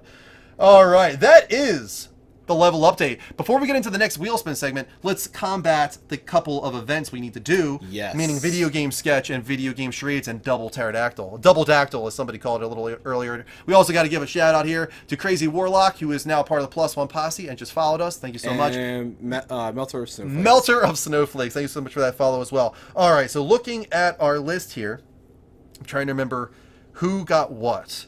Gurzon Bear had the sketch. He got the sketch? Okay. All right. Oof. Man, how's that? Oof. This is going to be tough. For Gurzon Bear? Oh. Did you see it? No, I barely saw it. Hold on. It's probably in here. Yeah. Nope, it's probably up here then. There it is. And Forest Ender has the charades. Both of those are gonna be hard. Those are both gonna be really hard. Okay. Yeah, that's how. Well, that's the way it goes, though, man. All right, we're gonna do video game sketch first. Let me make sure my sketch pad works. Let's see here. All right. It does. All right. So we're going to do video game sketch first. The way this works is you have 1 minute and 30 seconds to guess, in this case, a video game character, courtesy of Gurzon Bear. I really doubt you guys are going to get this because I don't have any idea how I'm going to do this. Okay, I have an idea. I know how you can do it, and you can just hope that they get there. Yeah, I have an idea of how I can do this. I think you and I are kind of on the same page. Yeah, probably. All right, let's move over to the video game sketch screen and get this done. All right, let me get ready here. I want to be as quick as I can here. All right. All right. Give me the keyboard. All right, so see video game sketch there? I see it. Once you do that, click on that, and then also click on this here. Yes. This is the paint program. I know okay? what I'm doing. All right. 1 minute and 30 seconds. Get ready. Ready? I'm ready. 3. Oh my God, Mike! You started the video. No, you started credits. Never mind. You're okay. Yeah. Here we go. Go to. Hey. Okay. I'm going. Jesus okay. Christ. So. The worst. Okay. Just. This is gonna be really crude at first. Just go with it. This is not the important part. All right. This is the important part. And like, imagine. And then there's. What like am I imagining? Why are you telling me to imagine stuff? I'm trying to think of how to like do this. And then like that goes on.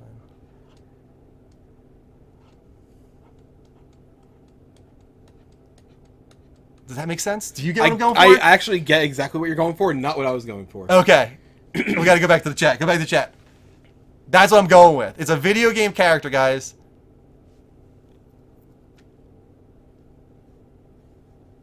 God Hand. Overwatch. Mega Man. Nope. Nobody's got it yet. What? Don't forget, it's a video game character. Video game character. Yeah. Steve. Steve. Video game character. Ginkgo swag. Come on. How much time you got? It's got to be run out now, but it's Ginkgo got it. There it is. Booker DeWitt. How much do we have the time? What are you going there for? Wrong one.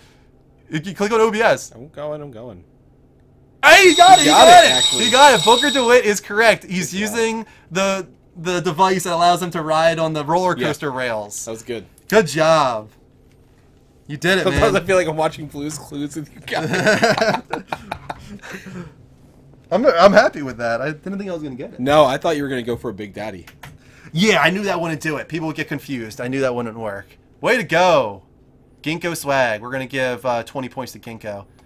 All right. Hold on a sec here. Let's do that right now. Thank you, Ginkgo. I knew I had to just be quick with the stick figure because like that's not the important part. All right. Points, add, Ginkgo, 20. Way to go, Ginkgo. You couldn't see him being his own enemy?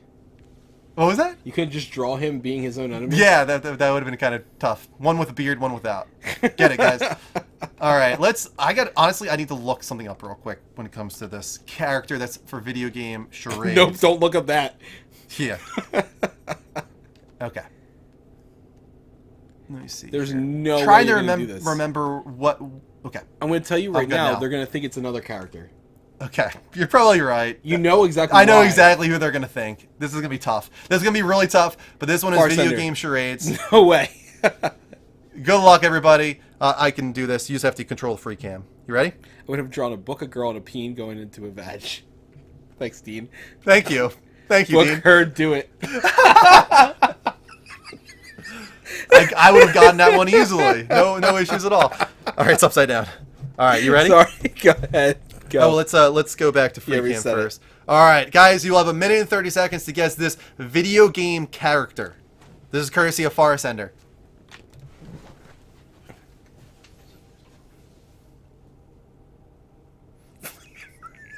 No.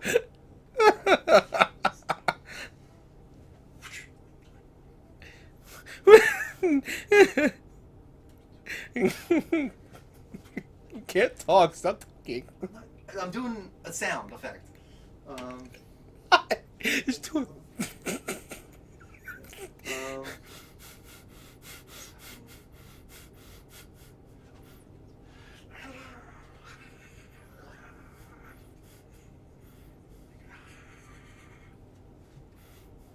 The girl from Toy Story? She have no stomach? You cut her stomach away. It's not Leisure Suit Larry. I know. Keep going. Stop. Just keep going.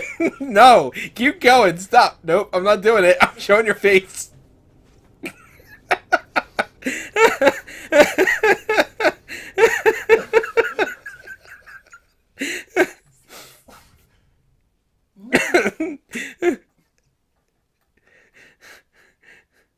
Somebody got it! Bowsette.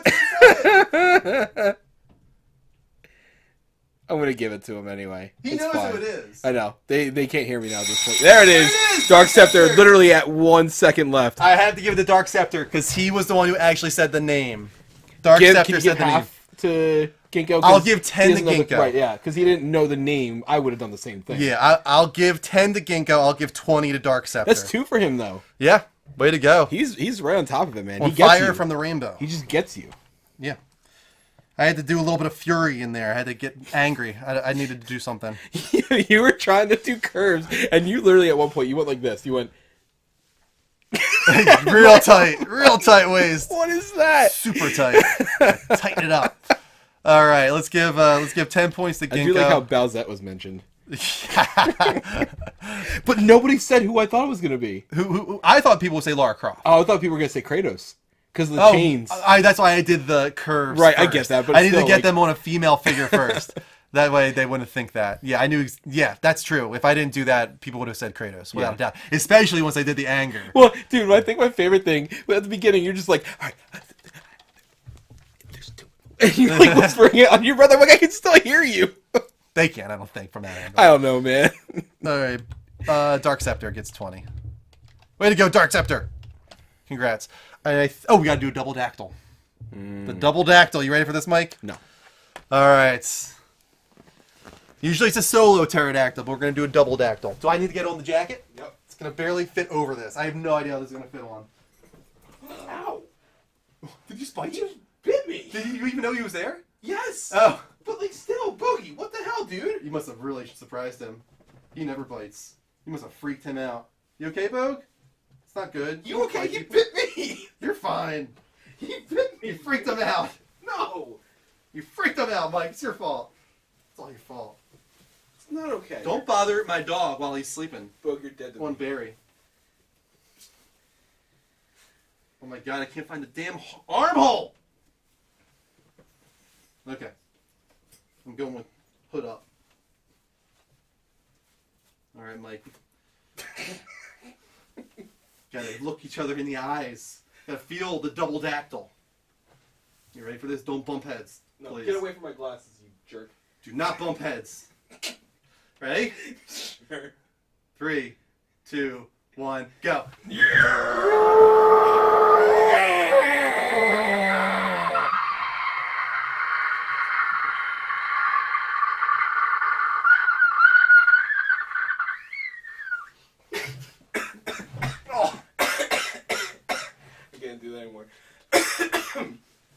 Oh, that hurt my lungs. It's a good double dactyl. Jerk. Sorry. A good double dactyl right there. Make up, guys. Hug it out, bitch.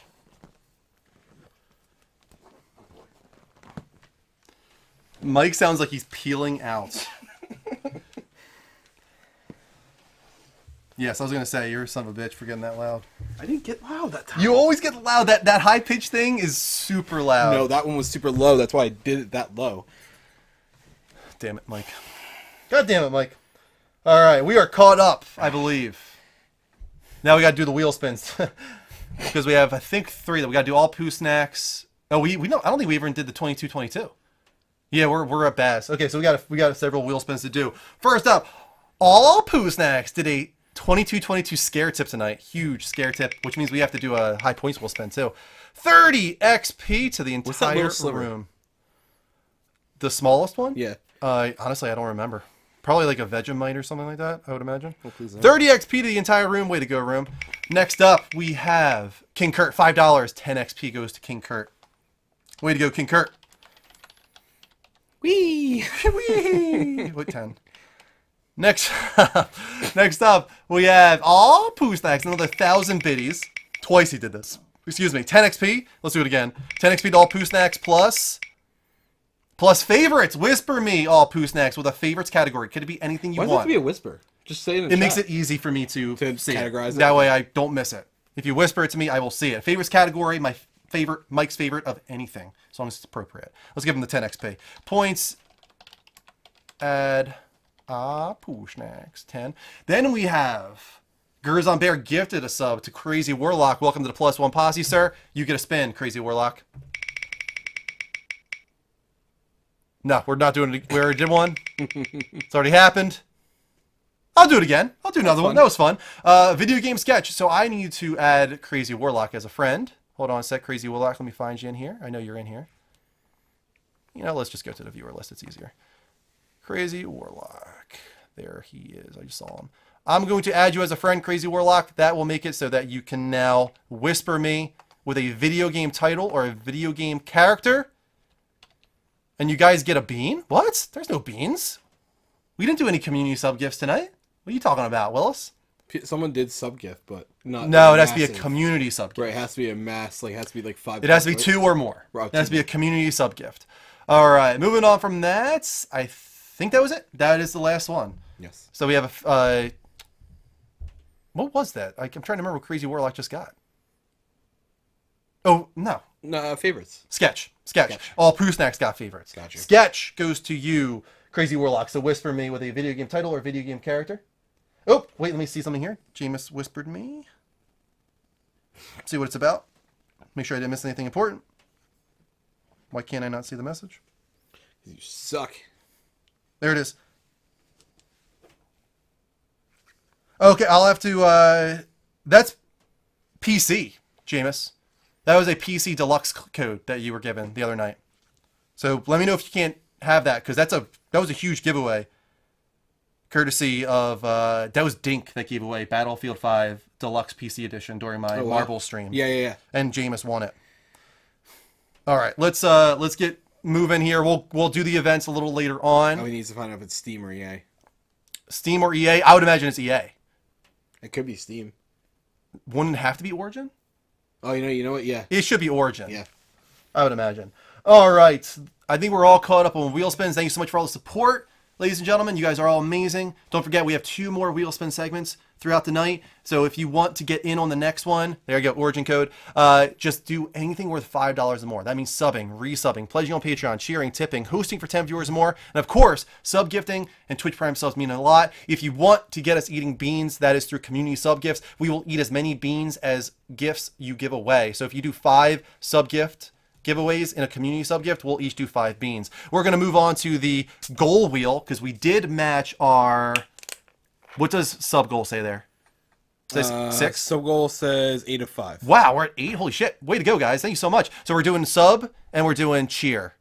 And we're doing tip. Holy shit, we're doing 3 already. Ooh. 3 high points will spins for hitting the daily goals. Wow, 60 plus... Good one. Plus 35, 95, plus... Ooh, okay, 105. But still, pretty good amount there. No, not even happened. No way. No. How many weeks did you skip beans? I'm not doing anything. I did not. Hold up. I didn't skip beans. I did them as many times as I could till I ran out, and then I went. You definitely missed the Vegemite sandwiches a few times. That's for sure. That's not even fair because it just was. I didn't have them at home to do it, but I did something. Because you weren't here. You should have been here, Mike. Hold on. 105 to everybody. I forgot the ad. Way to go, room. 105 XP to everybody in the room. Let's switch back to game or defaults. All right. What kind is it? Don't even look at it. You son of a bitch. All right.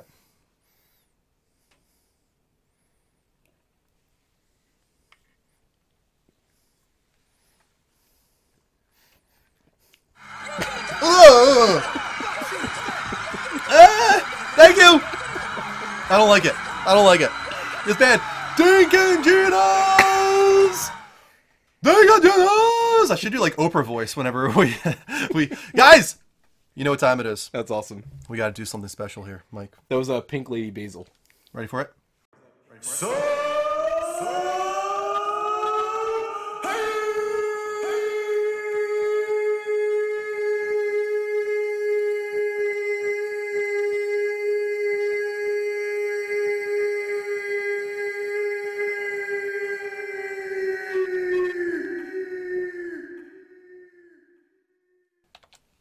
Thank you. Sub hype, everybody. We just had 5 gifted. Too late. Now we have to do the beans, Mike. 5 beans each. I just want you to know, I've actually gotten to the point with these. I've had all of them, so now I'm just trying to find the flavors that I think you're not gonna like the least. I hate you. Pretty much. That's good timing. That's good timing. Thank you. Here's 5 for you, sir. Ooh, this is... Those look bad. I will admit, those did not look good. There's nothing good in this at all. Oh, I just got 2 stinky socks. And 2 spoiled milk at the same time. Oh man, neither of us have a good... Alright, so I have booger, potentially, 2 stinky socks, spoiled milk, and I believe this is rotten egg, yeah. You have 2 stinky socks, you have barf, you have dead fish, and you have... They're both barf. And you have stink bug. They're both barf. This one... that one could be dead fish. But you have stink bug. Have you ever had stink bug? Nope. Dude. Yep. I hope it's stink bug. You need to experience stink bug. Oh, man. Ah! Add 5 more, Mike. Oh, no. Add 5 more. I hate you all. What's the first name? Dick Shaft. That's a good name. Another 5 for Mike. Get that mint out of there. No, you're allowed mint for these. It's an okay balance. I need one more. You need one more. Here you go. You son of a bitch. I'll who's next. You son of a bitch. All right, another 5 for me. All right. Similar spread. At least we each got a mint potentially to balance it out a little bit. You got 10. Shit. Got all 10 there. Where the hell did that go? Can't let Bogey eat one of these. Let's say Bogey will find it. He comes running. Where the hell? No. Did this just go into another dimension? Like that, there's not a lot of places that could have gone. It's all with right. it's with the Bogey, crickets. go away. Go away. It's with the crickets. Yeah, it's with the crickets.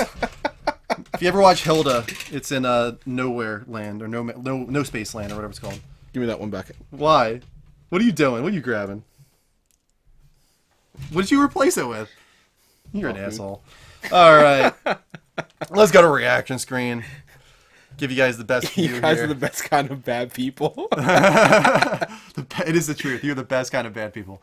Dick Shaft. What a name. Classic Dick Shaft. All right, 10 beans each. Oh, dude, I am not looking forward to this. Ready? I got another stink You got bug. a second stink bug, yeah. All right, ready? No. 3, 2, 1, go! Ooh. Oh! Oh! Oh! Spoiled milk! Ooh. Oh, God. Dirty dishwater! Where's the berry? Where's the mint? I don't taste them at all! Oh!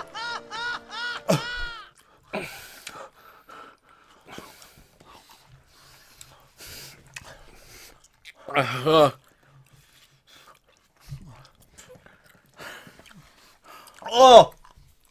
Ugh.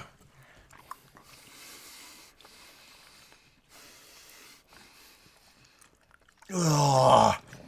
Wow. Ugh. You swallow that down already?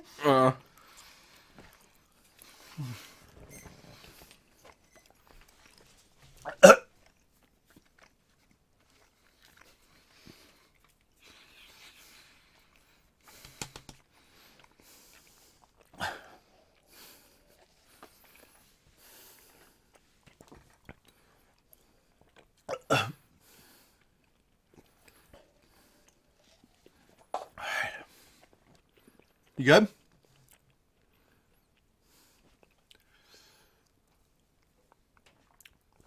You get stink bug, huh? It's good, isn't it?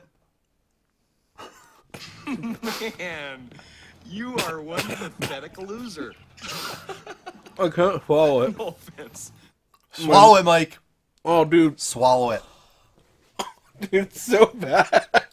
I just smelled it come out. You're an asshole. Oh, it's still like hanging. It's like right there. I can see it. It's, like, oh, it's in my face. Oh my god. That's putrid. Putrid, man. All right. You know what? You swallow that down. Well, you want us to choke live on stream? If you want us to choke live on stream, you'll scare Tip while we're eating these terrible beans. I smell my own breath. We could die. Trying to kill us? Jesus. I'm definitely during the next commercial break filling up my drink. I need to wash some of that taste. Can you give me some toothpaste? No. You can have a berry, potentially toothpaste. Here you go. Potential toothpaste for you. Oh, I'm literally washing my mouth out with kombucha. With kombucha.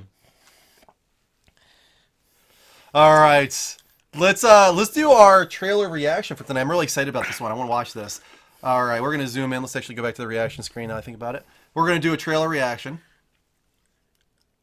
I can't even taste the berry or the mint or whatever it is. It's just lost in the previous flavors. Oh my, Mike's struggling. Better get it together, man. We're about to do a reaction. Get your shit together. Send help. I wanted to do Godzilla this week, and I thought Grizzly Bear said it was going to be happening this week, but it didn't. But we had another awesome trailer come out, so I'm happy about it. And it's not Avengers, and it's not Spider-Man because it didn't come. Another one I was hoping we would be able to do this week. But there was another one on top of all that. But let's introduce this as a segment if you're ready. I'm going to wait for you to be ready here, Mike. We need another Artemis Fowl trailer. That was interesting. I definitely need to know more about that. Yeah. What, James Bond? Yeah, James Bond. Exactly. I love toothpaste. I have to keep myself from eating it?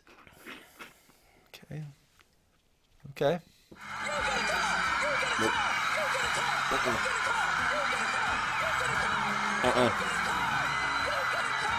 No. He's just gifting them now, too. He just decides... Oh, my God. All right. We'll do that after the trailer reaction. I need a break. I need a break from beans. All right, guys? No. I need a break. Thank you, Baz. Thank you so much. I need a break. Not Avengers, because we already have our YouTube reaction up, and we already watched it. So let's do this one instead. I'm gonna introduce this. Mike, are you ready? Yeah. Okay. Welcome, level uppers, to a live reaction time. A lot of great trailers dropping right now. Avengers was earlier this week. We already saw that. We already reacted to it. It's on our YouTube, so we're not doing that live this time. But another superhero kind of movie trailer dropped. This one written and I think produced by James Gunn, which is also bringing a lot of attention on this. It's called Brightburn, I think is the name for it. Brightburn. A lot of people talking about this right now. Let's check out this trailer for Brightburn. Are you ready for this, Mike? Yeah. Okay. Let's check out this trailer for Brightburn.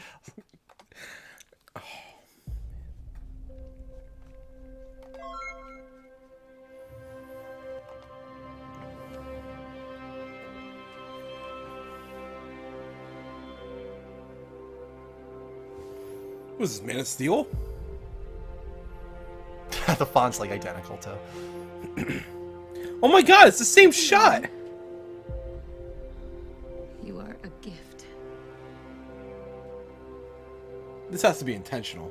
Who's the kid? The kid looks familiar. It's been difficult. Oh yeah, without a doubt. Even the Artemis music. Fowl. Even the music. It's Artemis Fowl. James Bond. You are different. We all drew symbols like that when we were in elementary school. Visionary director. Oh my. Dad and I got married. We prayed for a baby for so long. Wow, the music's like identical. Shit. Rose can get pissed? One night, someone listened.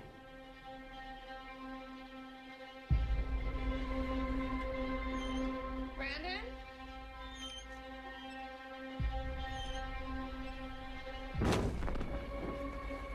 You are special. We believe that you came here for a reason. ship still in the shed. Barn. Did he find it? No. It was like he was drawn to it. Happy to see Roy recovered from his marriage with Pam. Like us. Aw, He's not like us. I didn't like that sound.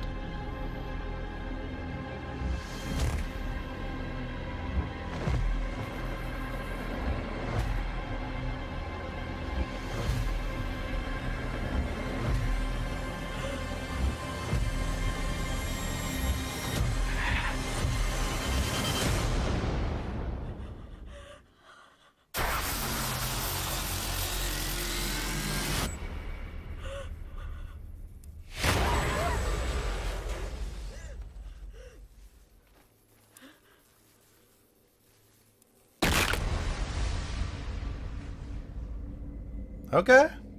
I'm in. I'm in. You got my attention. Definitely got my attention without a doubt. Okay. Yeah. Like, that was a concept that's kind of been done before a little Has it? bit with Chronicle a little bit. Kind not of really. a kid getting That was superpowers, completely bullied in different, though, in my school, opinion. takes it out on people. Nah, I think this is the closest to it that I think you... Spectacular. Son of a bitch. We'll get to it. Son of a bitch. I don't This need a break, so time to start a stagger. it is so close to Superman though. Like kind of to too much of a degree that did it bother you at all? Like how closely it was spoofing Superman? Yes. But I think my issue is not knowing what it was going into it. Yeah, I was almost like, is this a comedy? It almost like it was spoofing it so hard that I almost wondered if it was a comedy, I right? think what I like about it is also what I hate about it. What I like about it is that it's so close to it. I think what I hate about it is that it's not by anybody that has any connection to the Man of Steel movie.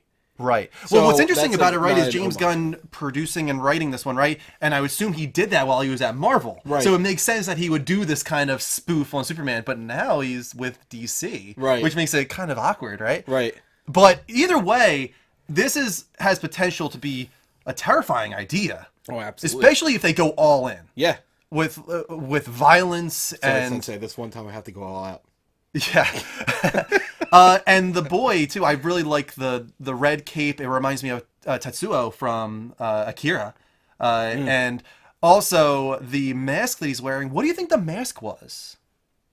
I don't think it's anything. I think he just made it. Yeah, but it looked like he used like household items. It kind of looked like a sock, kind of, or like your standard It's, like it's hockey actually mask. after he killed his mom and he took her bloody pantyhose. Oh, wow. Oh, my. Yeah. It's got real dark, real quick. Listen, hey. It kind of they also wanted looked a little bit like a boxing glove, almost. It kind of looked like it had lacing at the bottom of it, like big lacing. So I almost wonder if it's a boxing glove. But it was scary his, looking. mom's corset. Yeah. This kid gets creepier and creepier. Yeah, listen, dude. This kid deserves to die. No, that's another thing that though I do want to bring up. Like, does the kid win? Do you kill a kid? We're doing a reaction here, guys. God damn. Do you Mike, kill the don't kid at the roll end? your eyes at me. I think I'm just angry that we're ruining we shouldn't have even done a reaction at this point. Like, Do you kill this kid at the end, or on the other end of it, does the kid rule the world at the end? I think that's the become way to go. It has to be Cabin in the Woods style. Right, like It has to really go, dark. Like, has to somber go like, ending. listen, you don't win this. Right. Yeah, because how do you win? No, if you this don't. kid is Superman, how do you win? No, you don't. Unless it could go a little bit of a corny route too, though. Like, what if the mom's like love is enough to overcome his evil and like transform him back to good? no. I mean, it could work potentially. They could make it work if it was built up to that moment in the right way. But considering what they set up here, I kind of hope they go ballsy with this, and they are just like, no, it's either we kill this kid or he kills everyone. Like, I hope they go that direction. Like, I want it to be dark. It has potential to be really cool. James Gunn has a twisted mind. Let's He not does. forget. He He's talked about killing kids before. Yes, let's not forget the guy has a twisted mind. So yeah, like I could see this being really messed up. Chronicle was pretty messed up too. Oh yeah, well, kinda. Chronicle didn't shy away from some nasty stuff. Right. It was PG-13, but still, they went some dark directions with that. This, I bet you, is rated R. I bet you anything. So is this after Roy inherits Dwight's farm? Yes, I think that one thing I can take away from this is I'm happy for Roy. Yes. Elizabeth Banks, Not a good way to end up. Or not a bad way to going end away up, yeah. from Pam Beasley towards Elizabeth Banks, not bad. Happy for you, Roy.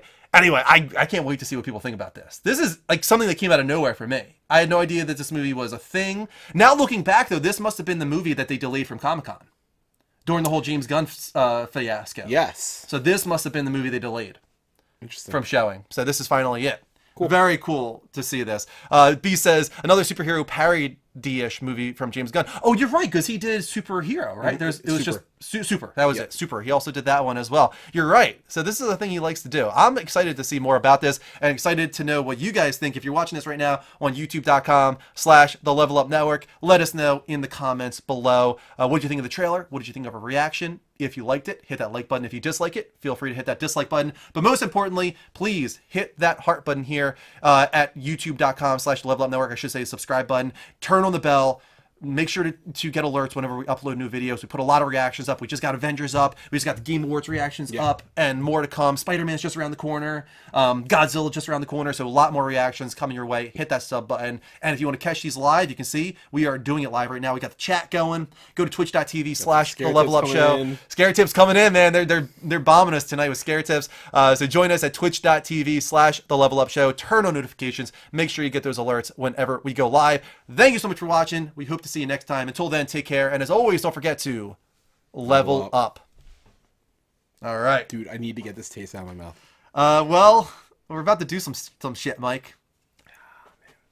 Got a whole bunch of stuff. I'm happy Dean's here tonight for the stagger. His favorite thing. Right. There you go, Dean. And just so you know, I actually considering I was considering your disgust for this segment. I actually asked him to make some changes the last time. So I think you did not. I did that all myself. No, you didn't. I said we need to make it shorter. I even said the moment I came back from that vacation.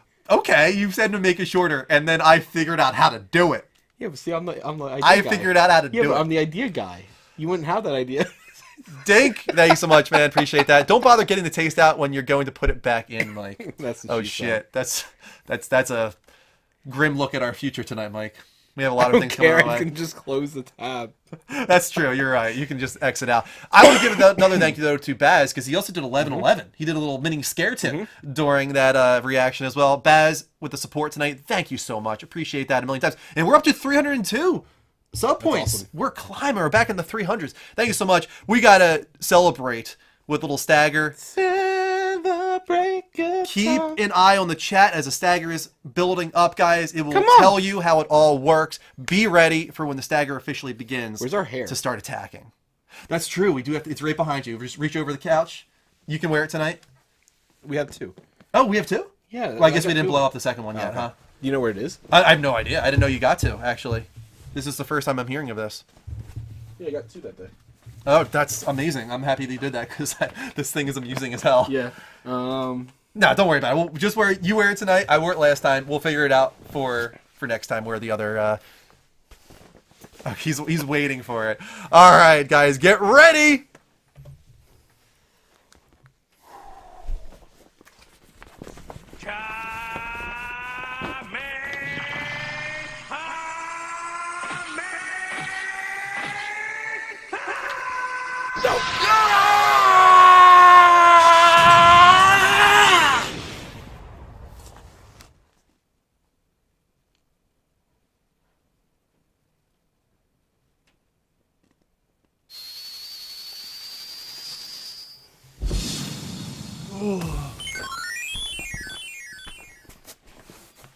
Stagger officially active now, guys. Anything worth $1 or more will get you a spin of the high point or of the points wheel. We got all the points available on this wheel, guys. So many points available on this wheel.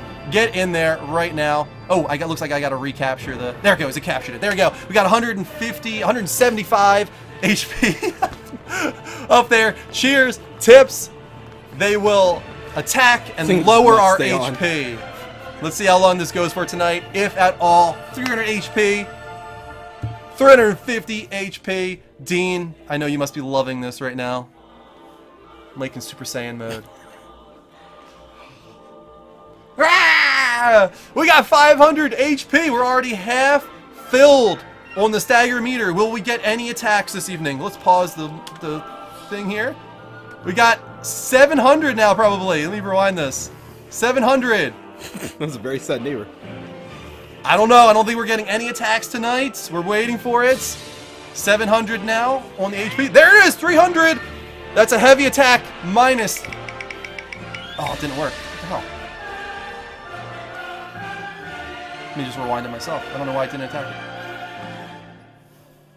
A little further. There we go. Oh, whoa, what was that? $10. Holy That cow. means he has stopped. There it is. It's working now. He has stopped the wheel. He has it. It looks like I'm going to have to do it manually. He has stopped it. Once it runs out, I'll do it. It looks like it didn't grab it tonight. And 100. 100 came in as well. Minus 3. Dean says the highlight of the weekend. Two bits. Why is it a 200. pause? What the hell's going on over there? I'll pause it now. Alright, we got another 100 bits coming in. There we go. We got 7 XP. I'm going to let stop go a little longer because it did go 10 seconds late there. I didn't activate. We got 616 left on the meter. 23 XP just went to the entire room. Let's do another spin. I think we missed one. We did. And we're going to start back up the timer. Stop has run out. There it goes. Song's so epic, man. We got 675 HP remaining. 675 HP remaining on the HP meter. Will we continue? King Kurt coming in with a huge $10 tip. Thank you so much, King Kurt. It means a lot. We're at 850. Will it end? I think this is going to be the end, everybody. 900, 925.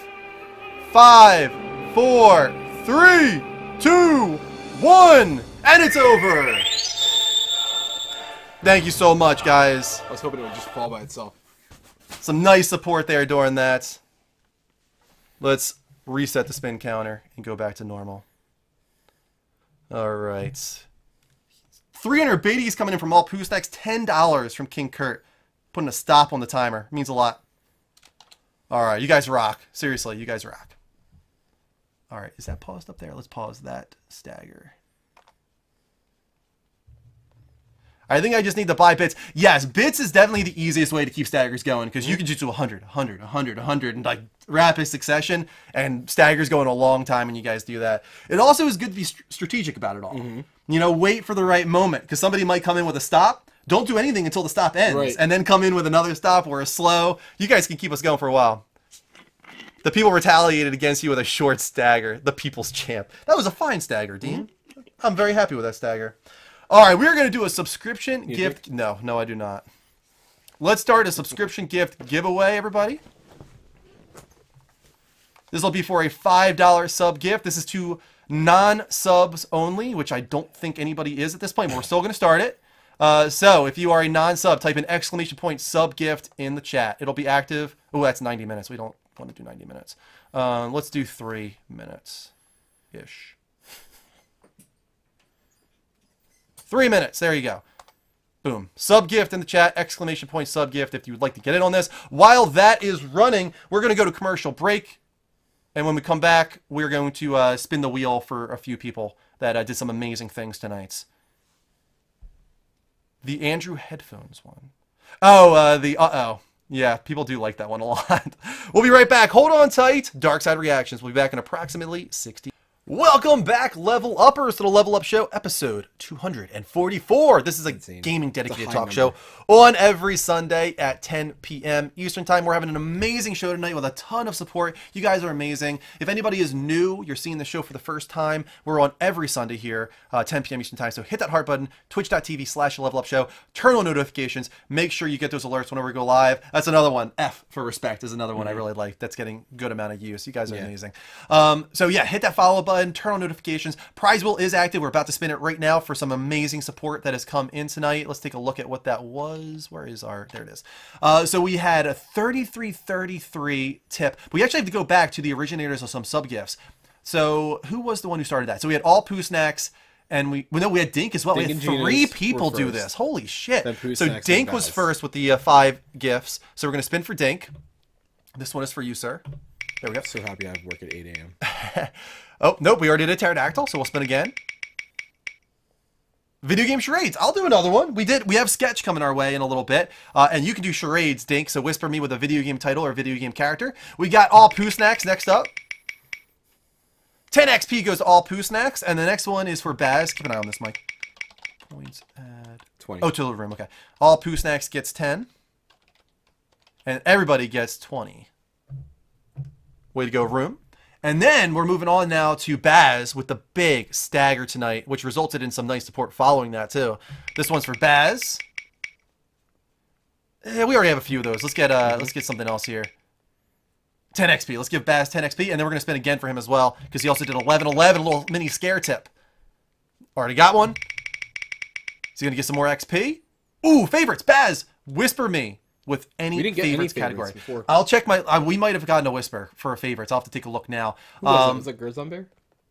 I'm not sure who it was. Yeah, I think it was Gerzon Bear. Meepo, welcome to the show. What's up, buddy? So Baz gets 10 XP. I gotta give that to Baz.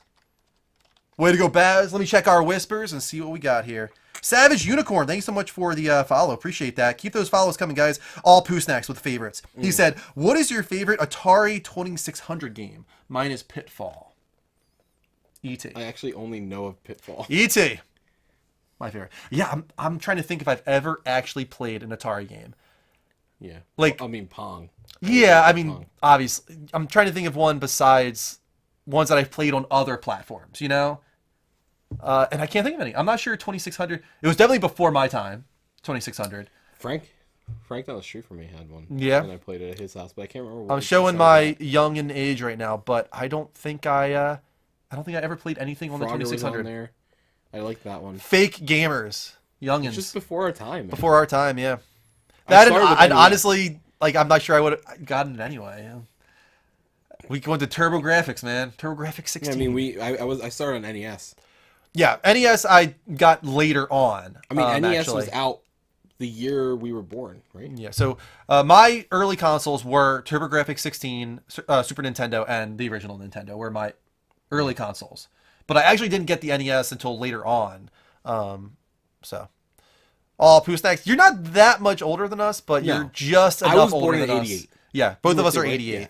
You actually owned ET. I mean, yeah, it was kind of a big deal, I believe, at the time. But still have the receipt from 1978 for the first one. Cost $190 with an extra game. At that time, That's pretty expensive. that seems That's pretty like expensive. 400, Yeah, I think, probably, right?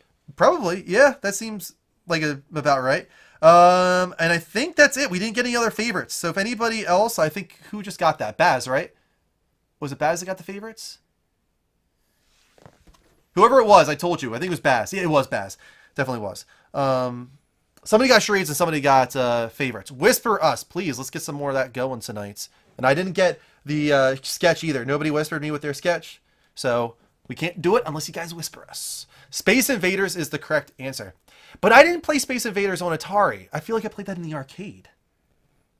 Did it also come out in arcade and Atari? Because I feel like I played Space Invaders in the arcade. Sorry, give me one So if that counts, I would say Space Invaders. That's definitely a classic. Breakout, I've played Breakout without a doubt. Holy shit. What's up? What cost $190 in 1970 would cost $725 now? Holy shit. That was last year, too. I didn't think it would be that high. He just put it in There there, you go, too. yeah. Wow, that's much bigger inflation That's than I thought crazy, would dude. exist. Holy shit. So it originally came out on the Atari, and then it went to Spear Bear, have a good night, arcade. bud. Yeah, so if arcade counts, then I would say Space Invaders is definitely a classic. I played Space Invaders at home. I played Galaga at home. Right. Asteroid, Centipede, all those I played at home. Yep. So, actually, believe it or not, out of all those, I think Centipede is probably my most favorite. I'm Pitfall with a you lot, there. but Centipede, I think, is my top one. Definitely. All right. Thank you so much for the question. Moving on. We have Remember, just a little bit left in the show. Walmart had the arcade cabinet with Centipede in it. The one right over near Williamstown. Like a full-size arcade cabinet? Yeah, it was a full-size arcade cabinet much? in front of Walmart. No, I'm saying they had it like when you were younger. Okay. I don't know if you... No, I don't remember that at all. Yeah. I do know that there were $300 Before it was, arcade like, any of that cabinets was, like, built on up. Black Friday, which is pretty amazing for an arcade cabinet. Some classic ones. All right, we just got something. Baz, what is your favorite national, I think it's a chain restaurant? Yes. What is your favorite national chain restaurant? Dish. Sorry. What is your favorite national chain restaurant dish? That's weird. Are we going with like fast food, or are we going with like TGI Friday style? Like, I don't know, man, because I don't know how many of the things I actually like are national chains. cheesy Fiesta potatoes from Taco Bell. I can get behind that. I love those things, I think man. They're so simple, but I love them so much. Cheesy gordita crunch. Those are amazing. Um, Also, a big fan of those Doritos tacos, man. That's probably out of all fast food. That's probably my favorite thing. But I can't. What's weird about that one is I can't have it all the time. Mm-hmm. Like you can have too much of that. Whereas like McDonald's or something like that, like sadly I could probably eat like a cheeseburger like that every day and be relatively okay with it. I'm not sure if this is like a big chain, but you ever go to Maggiano's Italian restaurant? It's not national. Not national. Okay. But that's my problem with like Brio. Like How about like P.F. Chang? That's national. Is it national? That's got to be national. I don't know. If we're going P.F. Chang, they've got some great beef and broccoli. They do. I like their beef and broccoli a lot. Great beef and broccoli. In-N-Out is not national. That is only on the West Coast. We don't have any In-N-Outs around here. And when I went to California for TwitchCon, I did not eat at In-N-Out. I should have. Yeah, you should. I had Burger King. Oh, wow. Because it was right next to the hotel I was staying at. Trying to think of some other ones. There's a P.F. Chang in California. So maybe it is national? I would think so. Minnesota, California. Mm-hmm. I know there's one in Florida because I went to that. Maggiano's are in Minnesota. Okay. Maggiano's is great. Their family style eating. Holy shit, man. You get so much food. I love it. Let's see. What else? So, fun story. A guy I used to work with was dating the daughter of the owner of Maggiano's. And he was only with her because he was about to be able to run his own store. Oh, okay. Yeah. I thought it was so dirty, man. I hated it. Dirty. So much. Yeah, I'm not sure. I think that's where I'm at. Honestly, Taco Bell is the first thing that comes to my mind. We ate at the best Chinese food. We did. Is that really what it was called? That was the name of the place, Best Chinese Food? That might be. You might be right. That might have been the name of the restaurant. It's the one over in Glassboro. They had some good Chinese food, though. It wasn't bad. It was pretty good. I remember that. I do remember it being pretty good, as he said. I don't know, Giordano's. Never heard of that. Have you gone to Brio, by the way? Yes, I have gone to Brio once. Out of all the ones, I think I like that more than Maggiano's. They're right next to each other. I feel like I like Maggiano's more myself. We just went actually Friday again. They changed their menu again. They're going far more Italian. Oh my! So people are mad because they took off like pub burgers and all that stupid shit off of there. So is PJ Willihan's national? No, that's actually semi-local. Okay, they have amazing wings. They do. Do you know that Poorhouse is part of them, right? No, I did not know that. Yeah, so Poorhouse is part of them. There's another one that they have that's in the same line, but they started out in Haddonfield. The township one isn't original. Interesting. Yeah. Good question though, Baz. Thank you so much. All right, moving on. We got a little bit left here, guys, tonight. First off, we got to get rid of those smaller stories, those light stories that we got to go through, and what we here call light treason. Rapid fire news roundup. Have you seen the GIF? Not the GIF. The image lately where it's what's his name in prison, but with like cut out of Donald Trump's hair. It's like there's a chance that I may have committed light treason. Light collusion. Oh, you mean Arrested Development? Yeah, Arrested Development.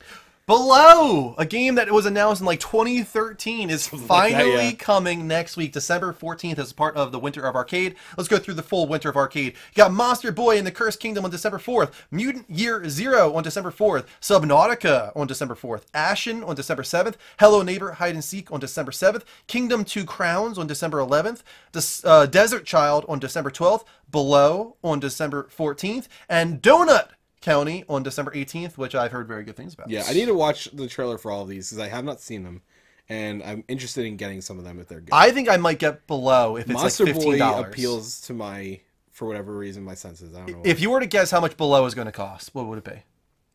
$20. Yeah, I think you're probably right, but I hope it's 15. If it's 15, I'm jumping on it. $20. If it's 20, I might. You're think still about jumping it. on I'm it. waiting on the reviews. If it's 20, if it's 15, is that coming to Games Pass? It is Game Pass. Yeah. Then why don't you just get Games Pass? Does that work on PC as well? For some of them. For some of them. How much is Game Pass? I think it's $60 a year. Or what is it a month? Like maybe 10, maybe 8. If it's only if I can just do it for 1 month, I'll do that. Yeah, you can do it for 2 months. You're still spending less, and you're getting all the other games too. Yeah, I will look at that if that's the case. Next up, we talked about this a little bit before, and it has now come to fruition. Rapper 2Milli is suing Epic Games and Fortnite for the use of his dance, the Milli Rock. Oh, it's What? just so silly. No, that's not at all what this is. So I have to admit, I watched the video of the Milli Rock, and it's not like exact. It's like close. They are changing some of the stuff. Like, yeah, it's so close. for some of them. But there's like so much variation within the one video, Milli Rock, of how to do this maneuver. There's like, how do you copyright it if like you do it over and over again in different formats? Yeah, you'll see it in a moment. Like they do it in like a lot of different ways. This is like a short clip of it though. So the one guy I feel like was the closest, and you'll see him in a moment. Wait for it. That? Nope, that's like unless that's considered it too. Hold on. Are you sure it's in here? It is. That's that guy with the stripes is kind of doing it. He's doing it there, kind of. And then this guy does it here. Like it's different every time. Yeah, there it is again, kind of. This is the most similar there. That was kind of it there. I don't know, dude. I don't know if there's much of a case here, honestly. You have no case, bud. Sorry. There's so much variation in it within the same video. Like in one video, your Milli Rock, I see it in so many different ways. So I don't think he has a good case here. I don't think he's going to win. I think he's going to lose. Luck. And honestly, he's the worst person that could have done it first, because if he loses, it sets a bad precedent. Absolutely. Somebody that, like Turk from Scrubs, Donald Faison, he should have done it first, because that is exact, without a doubt. Somebody like that should have gone first and set the precedent. But this guy going first might have screwed it up for everybody. Absolutely did. So we'll have to see what happens there. Rumor! And this comes after the Game Awards, which we'll talk about in a moment. But Persona 5 is rumored to be coming to Nintendo Switch next year. Boom. That's where I probably would get it if I got it. Great place for it. Yeah. Bring it on the road with you. Just play it, randomly. Just knock it out little by little. Visuals of that. I just want to play the game. Oh, it'll run fine on Switch. I don't think it'll have any problem at all running on Switch. It's not like a visual stunner. It's got a very nice artistic style, but it's not a visual stunner. I can't imagine it'll give Switch any problems. But this is great news, and we'll talk about more on Persona 5 and Switch a little later on in the night. Anthem alpha streamer is under NDA. He lost his entire Origin purchase library for streaming the game, which is why I'm not talking about it. So breaking that NDA cost him everything on Origin. So this is just dumb, man. Yeah, did he stream it? Did he? He actually streamed himself playing the alpha. Which, sorry, man. It doesn't get any dumber than that. That being said, there are some conversations going on about, is this okay for EA to literally remove anything he's ever purchased? Yeah. To deny him things that he legitimately spent money on. Right, which, like you said earlier, I think that's going to be more of a temporary ban. I agree. And if it's not, then that's really screwed up. It's a little screwed up, but at the same time, don't blatantly break NDA. And at the same time, check out the stream too. People in the chat are like, dude, you shouldn't be streaming this. Don't be streaming this. Stop streaming it. And he's like, no, I don't care. I'm streaming it. So he was defiant during the stream. You have nobody to blame but yourself, dude. Yeah, absolutely. Take it like a man. If it wasn't in the fine print, I wonder if it was. Shut up, Dean. You might be right. It might be in the fine print. Let's be honest here. There might be an NDA with some slight clause in there saying we can remove everything you've ever bought. Do you really think that they would be able to put that in there? Maybe hide it. I think that was a jab at me, saying probably. I didn't look at it too deeply. Probably. All right.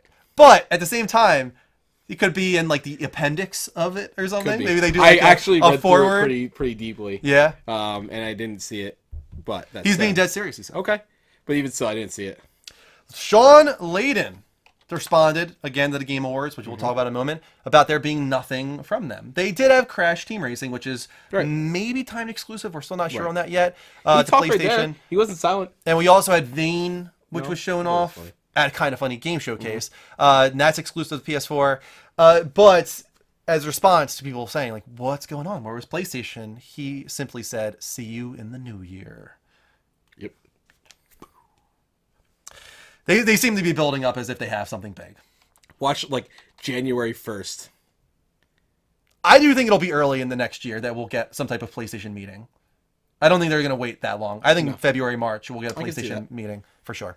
That's my guess. Moving on. All 4 Jak and Daxter games are being released physically on the PS4, but they're actually the classic editions. They're not the HD remasters. This is an intentional run with limited run games, but if you get it, you get the PS2 classic, and you also get a lot of other cool items as well. We're going to put it up on screen here in a moment. There it is.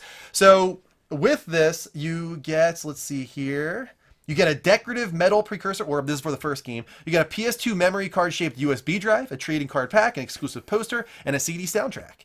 And it's the first time the Jak and Daxter soundtrack will be officially released ever. So it's kind of a cool thing that Naughty Dog is officially doing with limited run games to make this happen, and they're doing it for all 4 Jak and Daxter games. Adding on to that story, Best Buy is actually doing a very limited run of limited run games editions in their stores. Very cool. So for a short period of time, and for some of the games, they're going to be selling. I like this idea. I didn't know about this until right now, but if they were to do this with like a 7, 8, 9 Final Fantasy, I would take a look at that for sure. If it had some cool content included with it or some cool collectibles, I would definitely look at that. So price-wise, the most expensive edition is $75, which is the one I was just talking about there, which comes with the collector's orb and the poster and the USB drive and such. So, you know, not cheap, but if you're a big Jak and Daxter fan, you know, get that stuff, man. All right, and that is the rapid fire news roundup. Moving on, Mike. Get this community focus segment we do every week on this show. You know, utilize the community. They ask us a question. What's that called? The Geneva Convention. It was the worst one yet. On the spots, guys, get on our Discord at discord.gg/the-level-up-network. There's a hashtag on the spot channel where you can submit a hard-hitting question for us to answer live on the show, like this person did. Dear the Level Up Show, in today's landscape, can independent developers, whether producing AAA games or small niche games, stay economically solvent without succumbing to being bought out by your everyday EA, Activision, etc.? Can developers bank on the revenue they acquire from the sales of their games and ride it out to when their next game is released, and so on? Jose Munster. It's a good question, and my immediate thought was going to be CD Projekt Red? Ninja Theory, because I thought, figured out the special sauce, right? To do a AA game, something that feels AAA, has a production value feeling of AAA, but is not at all AAA. They price it at 30. It's still 10 hours long, but they made a lot of money back on it, I thought. Then they're bought out by Microsoft. So I feel like now that's a bad example. But I thought that they were the ones that figured it out. How in today's landscape and today's economy to make a game that is going to appeal to any audience, whether you're AAA, AA, B, whatever, and still, you know, have that feeling and make the money back. So I'm not sure, you know, I doubt that they were strapped for money. I don't think that was the case with Ninja Theory. Maybe Microsoft just made an offer they couldn't refuse. I have no idea, but I think they're a good example of how to do it right. Red? CD Projekt Red is independent. Insomniac is independent. And God, Spider-Man is huge for them. But I think Insomniac is another great example. I would go to them before CD Projekt Red, actually. Wow. Because they've always been in control of their destiny to the point where we'll work together with PlayStation. No, I mean in that they've done like multiple avenues, right? They've done VR. They've done exclusive to PlayStation. They've done exclusive to Xbox. Now they're doing this huge AAA Spider-Man. You know, they've gone in every direction, but they've always avoided being bought out. I think CD Projekt Red is far more relevant. I think over anybody else, they have just consistently made game after game of huge success. I would say until The Witcher 3, they weren't that big. Witcher 1 was Witcher 2 was definitely far bigger. Bigger, I agree, but it wasn't until 3 that it really took off. I mean, that was blockbuster level, but they did do pretty well. I think CD Projekt Red is the best example of that, just for the sheer fact that they've done it without even making any partnerships. You know, Insomniac has definitely shook hands with these, you know, game companies, with, you know, with Sony, with them, with Microsoft. But this is asking whether producing AAA or small niche. Like, that's the thing about CD Projekt Red. They've always done big AAA. That's why I went to Insomniac, because they've done Song of the Sea. You know, they're everywhere. They've done the small, you know, niche indie feeling game. They've done the huge AAA Spider-Man. They've done VR. Like, I really respect Insomniac for that. They've done all these things. They've taken all these risks, and still they have denied. They have pushed themselves away from being bought out. They could have been bought out by Sony, I imagine, so many times. And they refused. And they've had some duds.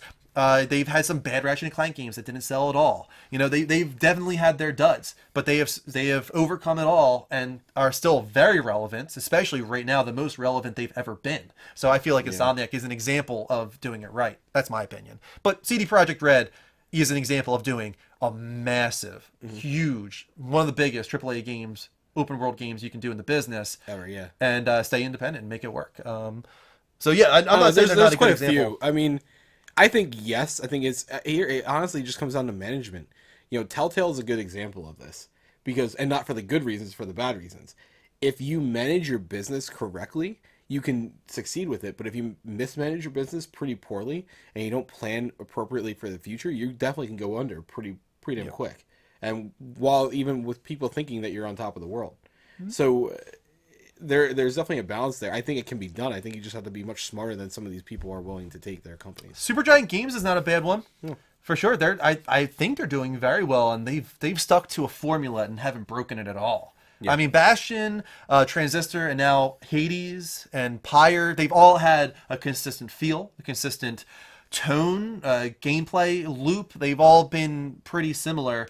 And they're doing very well, I imagine. One that I used to think would be a good example is Housemarque, but clearly they are struggling, unfortunately, to the point where they're doing Battle Royale instead of the arcade that they love. I just can't think of anybody. Yes. So Housemarque, I feel, is an example of it not done right, unfortunately. But that just could be because of the times. It's not because, you know, of EA or Activision or whatever they're doing. It's just that people have moved on from arcade, unfortunately, in a big way. Something that they loved doing. Resogun was an amazing game, but I imagine the only reason that did so well for them was because it was a PS Plus launch title from the very first day you could get a PS4.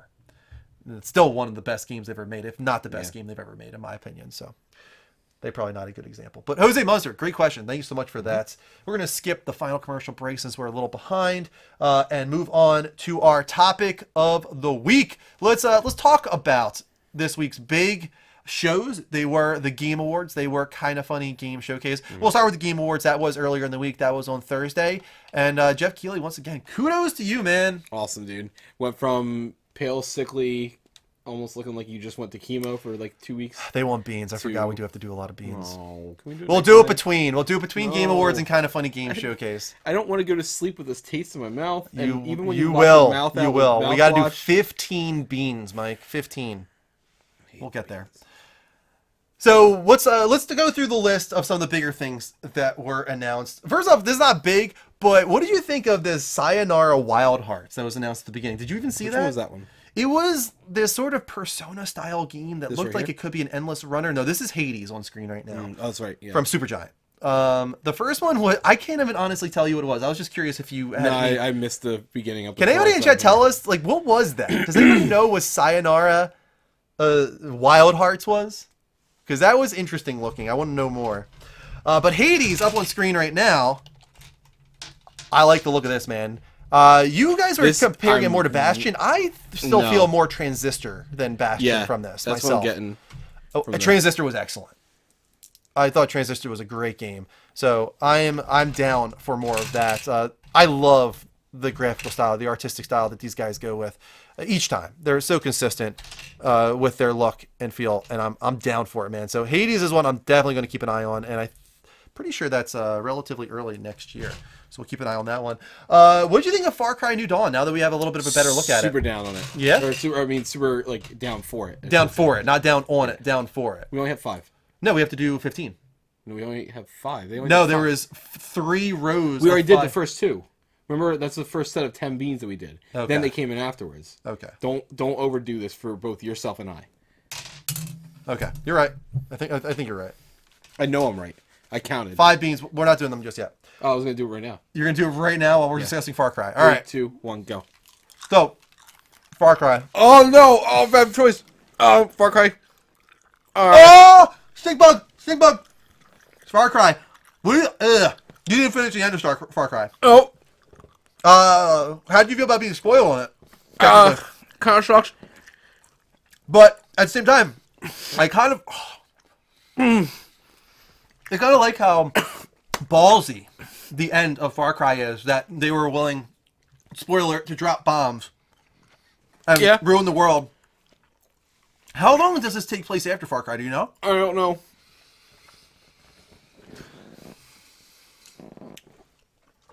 Ugh. What do you think of the 2 female? Looks like an antagonist. Like it. I like it a lot. Reminds me of Pagan Min, and I think that was the best villain they've ever had. Really? Even though we only had for like 10 minutes? He was far too underutilized. Oh, bad. Oh, super bad. pause your lives. We're moving on to Marvel here. We gotta pause your lives. We're not ready for this yet. Okay. Do you think there's a possibility that you actually play as the father? Like, he realizes the error of his ways, and he's actually the good guy in this one. The good guy. Possibly. Because of the ending of that trailer. When he came out and said whatever it was he said. Oh, it hurts. Yeah, he said something sort of like he's going to I thought I was right, fix but things. I'm wrong. Or something like that. Or I made him worse.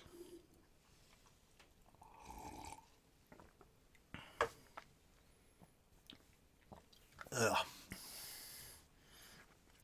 No more, please. Thanks for that, I'm Baz. not even kidding. Appreciate you. No more beans.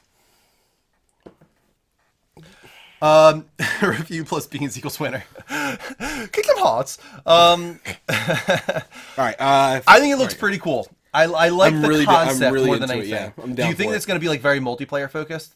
Do you think it might be to the point where like it's like forced on you that you have to play Chubrock, multiplayer? as awesome as that would be, I don't think so. And both parents were white, so that would have been awesome. Mm-hmm. I didn't even know that. Okay.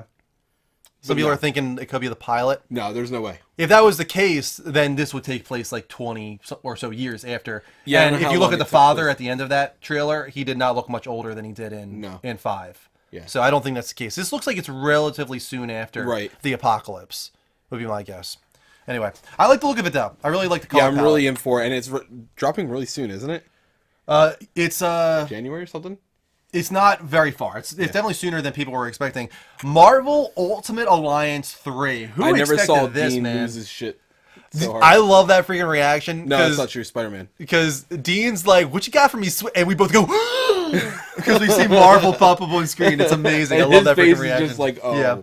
And then we calm down for a second because we're like, oh, it's probably just like a mobile. I port. thought at first it was the Telltale Guardians of the Galaxy port because that's all the beginning was. Okay. Yeah, and then as time goes on, you're like, oh, this actually looks pretty freaking cool. And then that logo drops, man. Exclusive to Switch. So here's the thing. Spider-Man exclusive to PS4. Marvel Ultimate Alliance exclusive to Switch. Does Microsoft get an exclusive? Square Enix. I doubt it's Avengers Project. But I think they've already announced that for multiple platforms. Somebody look that up, please. I think that's already confirmed for multiple platforms. But point being, do you think that Microsoft does get its own Marvel exclusive? Yeah, You I think can so? see it. I don't. Because I feel like they're so focused right now on acquiring studios and building up their first party that they're not willing to develop in-house a third party like property. I think they want to own what they're developing right now. Fair. Does that make sense? Like Yes. you're on this road to trying to own new IPs. Yeah, but that doesn't mean that they can't have that. And if it's, I mean, look at how great Spider-Man has done for PS4. Oh yeah, without a doubt. And they know that they need to sell their consoles. Yeah, Rick too. just They said need to it. sell their Avengers service. Project is multi-platform. I thought so. Unless, things can change. They could have bought it out or Xbox something. Baby Groot growing sim. Someone else said Yes, we that. talked about that before. We did talk about that before. Yeah. It is a great get for the Switch. That's a huge. really great get. Huge. I'm absolutely going to get it. There's I'm not going to even keep an a eye on it question. for sure. I played the first one. Did not play the second one. Second one's far better than the first. Really? Oh, absolutely. Yeah, because I was going to say, I wasn't like a huge fan. No, the second one's far better. They added a lot more to the game, and the story's really good. The story is Civil War. Okay. So, like, done right. And eventually, like, pretty quickly within the game, you have to pick what side you're on, and that limits what characters you can choose. So it actually makes for multiple playstyles.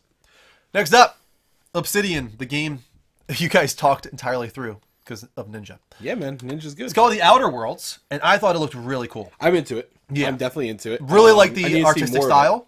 Really but- like that it feels a little like Tales from the Borderlands mixed with Fallout's, in my opinion. Yeah. From the graphical style mixed with the atmosphere of Fallout, the humor especially. Yeah. So it's done by Obsidian, but I believe the Fallout 1 and 2 guys are behind this. Yes. So it makes sense that it would have that dark humor about it, because those ones especially had dark humor from what I've read. Let's put it up on the big screen here, because I really, really like the look of this game.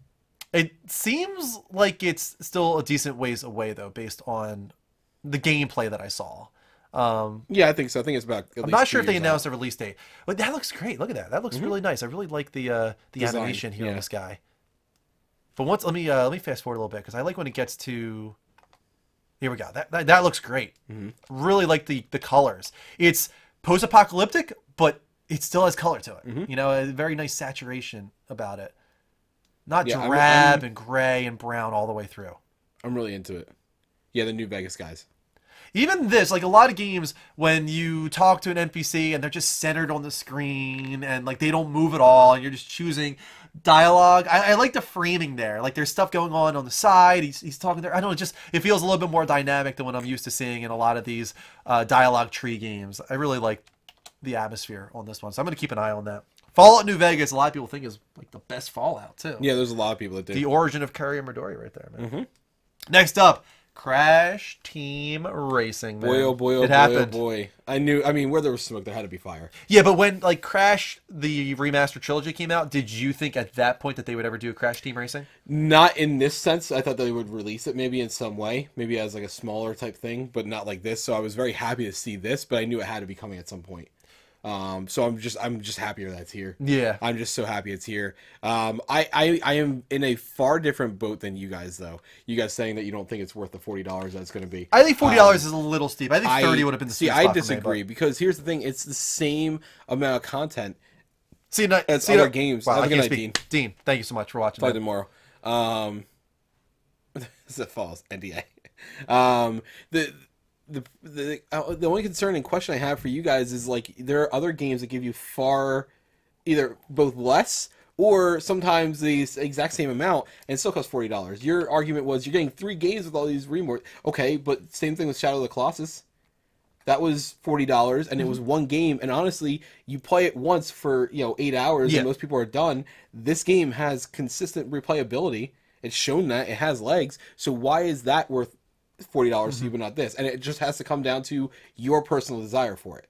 Not this game is not worth $40. And I don't like that type of blanket I feel like Shadow of the Colossus was a much bigger undertaking than remaking Crash Team Racing. That's not fair to say, though. I think so. That's not fair to say at all. They had to make this game from the ground up just in the same way. No, I agree in the same way, but I think that Shadow of the Colossus is a much more ambitious game than Crash Team Racing, and also is a PS2 game, which offers like a much bigger world. Crash Team Racing was a very simple PlayStation 1 game. There's not that much to it. I think they're adding a lot more to it than you guys realize. Oh, we'll have to wait and see, yeah. So I don't think that it's fair to say that. I think like, again, if you're not into it for $40, fine. But I don't like when people say it's not worth this, because that's not an They're saying it's not worth that assessment to me. But that's what people are saying. You guys even said I don't think it's worth $40. For a movie and snacks, you pay around $40 for 2 hours of entertainment. I don't. Do you pay $40 for a movie? $10 for each ticket. Let's just say average. No, we're talking about one person, just you. Because that's what we're talking about here. No, I typically spend at most $10, and a lot of times I'll get even cheaper than that because I go on Tuesdays, which is $7. But I think I get the sentiment of what. And then I go to CVS and grab some candy for $2 and bring it. But in the grand scheme of things, like for 2 people. In the grand scheme of things, I get what you're saying, dude. I know exactly what you mean, and I get it. You're pretty much right there. You figure $10 per ticket, around $10 for drink and whatever you're eating, give or take, and right there you're about $40. I just again I don't have anything more than I think it's unfair to say the game itself is not worth $40. It is fair to say that the game is not worth $40 to you. Yeah, I get where you're coming from. I only go on Tuesdays here to the movies if I'm going, typically, because it's much cheaper on Tuesdays here. As cheap as like $70 for a ticket. Moving on, The Last Campfire was revealed, and I was kind of surprised at this because it's a Hello Games joint, and they've been so busy with No Man's Sky that I wouldn't have thought they were doing anything, because they're a small team. Very small team, and they're doing so many updates. This is the one that looks like Journey. Yeah, okay. in my opinion, kind of has some Journey vibes to it. So it looks like it's a cooperative game where you're just traveling to a destination, Journey style. But I think it's definitely multiplayer. You sit down. Oh, without a doubt. You sit down. Oh, there's Crash Team Racing. Let me actually show this off a little bit. Looks beautiful. Looks a lot like the remastered trilogy. Some beautiful stuff going on here. I don't know, man. Like, I think with how Nitro open the Fuel, world they're is calling too. Did you play Crash Team Racing? I can't remember. So like the world's open. It's an open world. You do have to drive around. Kind of like Diddy Kong Racing in that way. There's a lot more stuff going on in it. I don't know. It was you know, at the time, it was an ambitious kart racer, without a doubt, especially in comparison to what else was out there. But let's take a look at the last campfire here, because this game I think looks really cool. From the makers of Hello Games. At first, I thought it was a Flame in the Flood. Yeah, that's what I thought. I Because was of the almost font going and to such. guarantee it. Yeah, But which also has a little bit of a cel-shaded nature to it.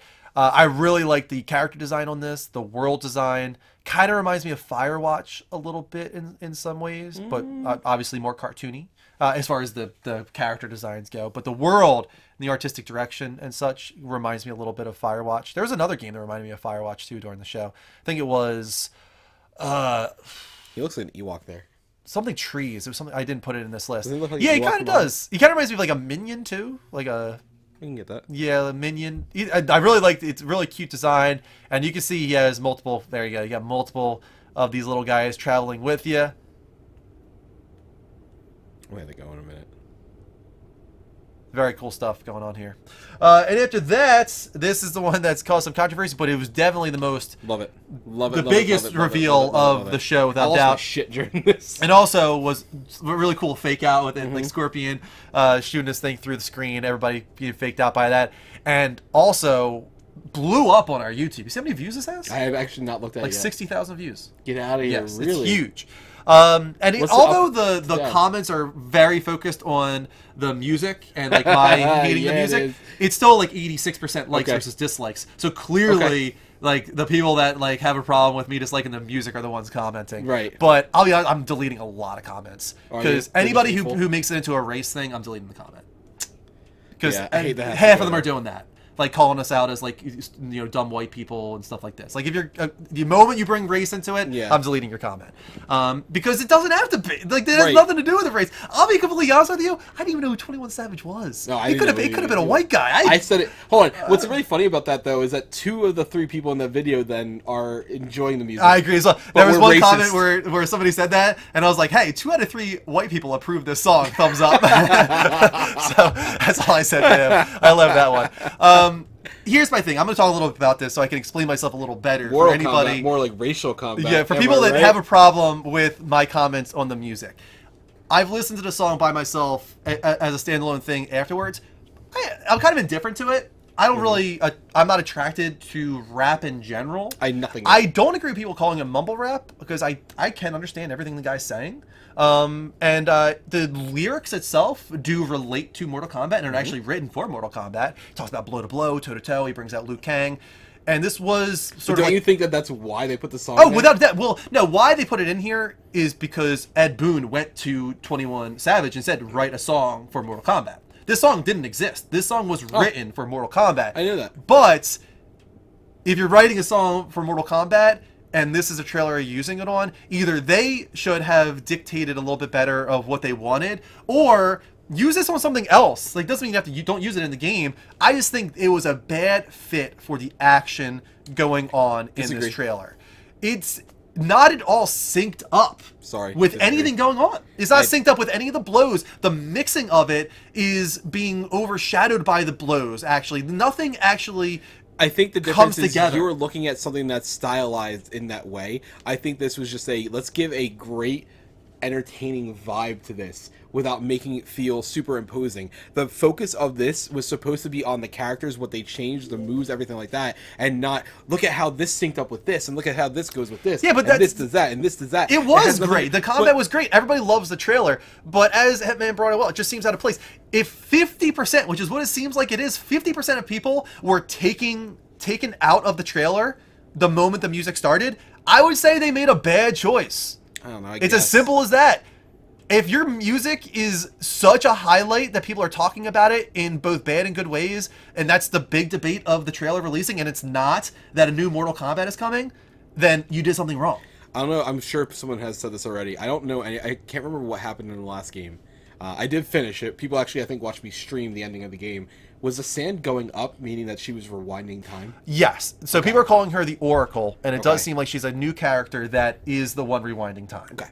And allowing you to bring MK3 Scorpion, That into makes sense. MK11. Okay, cool. So that's what's going on there, is that so some people are Hey, look, I thinking picked what up on literally something. happened there is Scorpion was killed by Raiden, and this Oracle, for some reason, didn't like this turn of events, rewound time, and brought MK3 Scorpion in to finish off Raiden.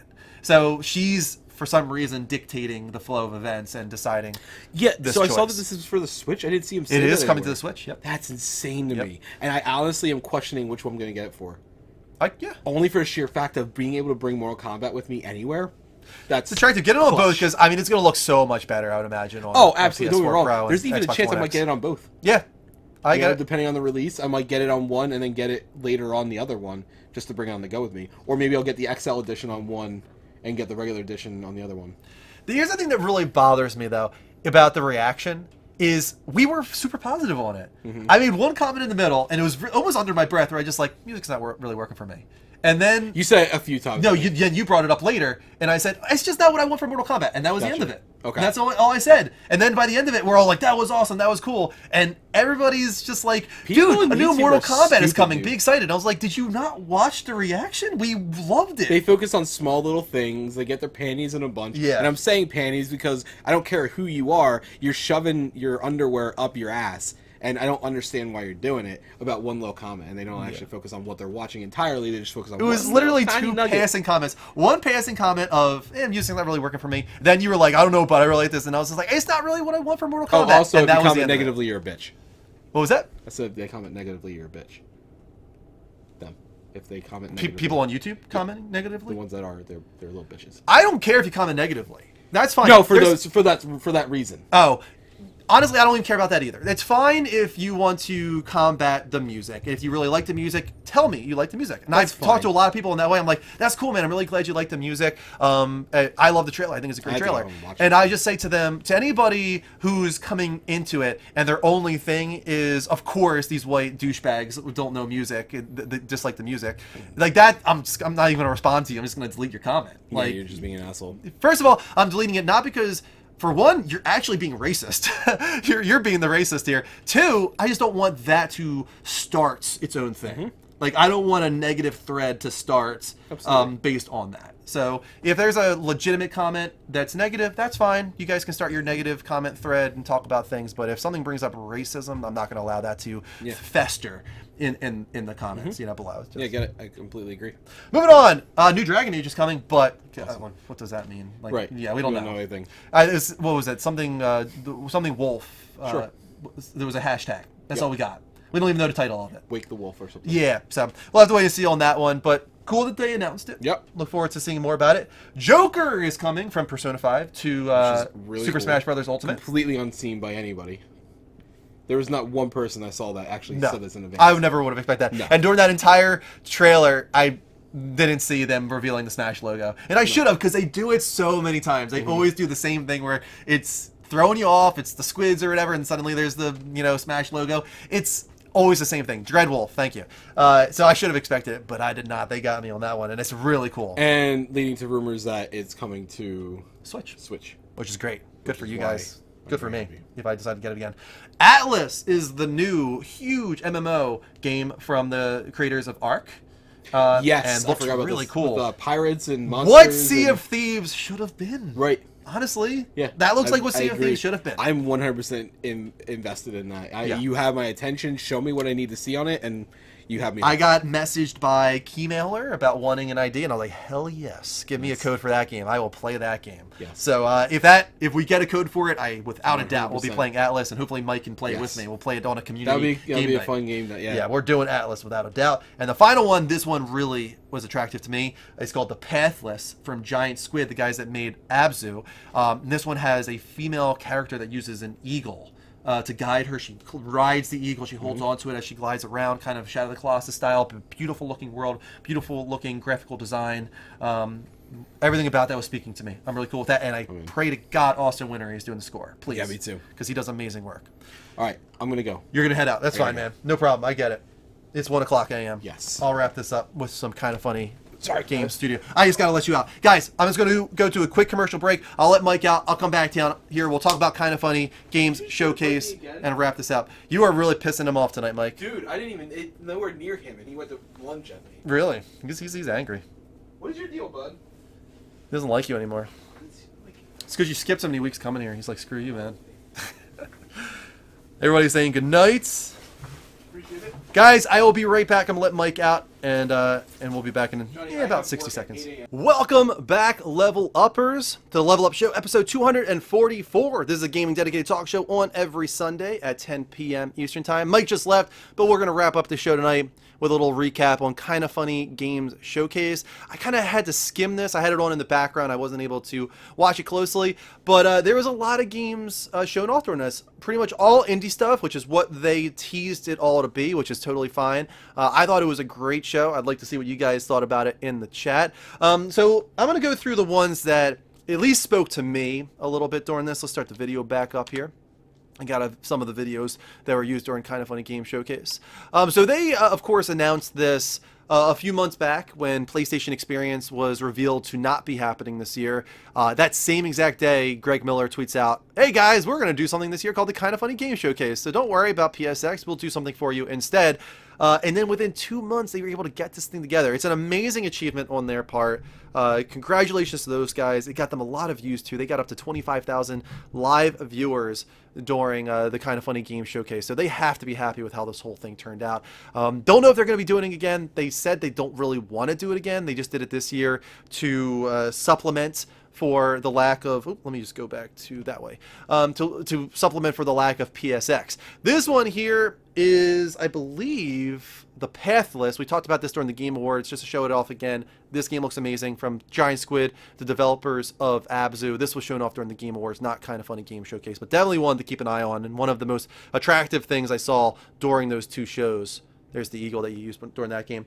But the first thing that they showed during the entire Kind of Funny Game Showcase was Super Meat Boy Forever, which I've never played Super Meat Boy at all, so this one especially speaks to me and something I want to try and play finally next year when I go full time. And I think it's called Forever because I think it has some type of endless runner feature to it all, and somebody please correct me if I'm wrong on that, because I feel like that's what I heard before, that it has an endless runner mode, or at least the whole entire thing is an endless runner, something along those lines. So something to keep an eye on there. Another cool thing that was announced, another series that I've been waiting to get into, and I think I might do it finally next year thanks to this announcement. Danganronpa, the entire trilogy for that series, will be coming to PS4 in 2019. So from what I heard about this game, it's a high school setting, and there's like a serial killer going around. I don't know if it's this bear looking character, but students are dying and they're having like makeshift juries and trials at the school to try and figure out who the killer is. All this crazy stuff. It's a dark ass idea in a anime school setting, and I think it's a really great idea. So I'm going to be checking that out next year, I hope. Let's see, what's this one up on screen here? This one is a Fold Apart, which is a nice little romantic looking game where you're trying to bring this couple back together, and you're folding the screen to allow them to traverse the environment. Jesus, Persona crap again? No, not Persona crap. It's different than Persona crap. Darker than Persona, from what I've read. It's definitely darker than Persona. I can see why you would make the comparison, though. Somebody said Judgment. We'll get to that in a moment. There was also one called Long Gone Days. We'll see the trailer for that in a moment. This was like announced 2 years ago, so it's finally coming after all this time. It's a very small indie game. Looks very pretty, very nice artistic style. One to keep an eye on if you're into indie stuff. Definitely check out the trailer for that one. One that was also announced a really long time ago that was shown off finally again. I know this was shown off during PSX a few years back. It's called Vane. And it reminds me a little bit of like Team Eco meets Inside, I guess would be the other one to bring up. And it looks like you can turn into some type of winged creature. I'm not sure if it's like a eagle or a raven or whatnot, but you can transform into this other creature and traverse the environment. And it seems like the world builds itself in some way around you. At least it looks like that from the trailer, which we'll see in a little bit. Echo dolphins. Where did that come from? Heck yeah, it's darker. You got kids murdering each other nonstop. So the kids are murdering each other? My goodness. This is long gone days here. I keep wanting to say long days gone, but that's not it. Long gone days up on screen right now. Storm Divers had an announcement trailer for their Battle Royale mode. Pretty much just revealing that there's going to be a beta that goes to, I think, 5,000 people. So that's cool. You know, if I can get into the beta for free, I would give it a shot. I want to support Housemarque. I don't like that they've gone this direction. I'd rather them stick with arcade. But at the same time, I don't want them to die. I want them to be able to eventually get back to doing what they love. And if this means they can do that, then okay, maybe I'll support you. It depends on how good the Battle Royale game is. So we'll keep an eye on that one. So Judgment, originally called Judge Eyes, was shown off, also called Project Judge. And what was really cool about this reveal was that it actually has a dub to it. The first time ever, the whole entire Yakuza series always has subtitles only. They didn't localize it. They didn't have 2 languages. This, I believe, is the first one from that Yakuza team that is going to be localized. And I thought the English dub sounded pretty damn good. So that attracts me, honestly, more to it. I don't have a problem with reading subtitles, but if I don't have to, and it's a good localization, then I am more likely to get into it. I can feel more emotionally invested and all that kind of stuff. There was one Yakuza dub. Okay, thank you, Tracy Tom. And it was awful. I don't think this sounded awful. What did you think, Tracy Tom? I think Judgment sounded pretty damn good. And they actually had the voice actor talk a little bit during that reveal, which is part of why they never did it again. Gotcha. Well, I think that they've come a long way when it comes to localization because this sounded much better. This one is fine. I agree with you. And then finally, the big one more thing that Kinda Funny had during their showcase, The Walking Dead final season, episode 3 was revealed.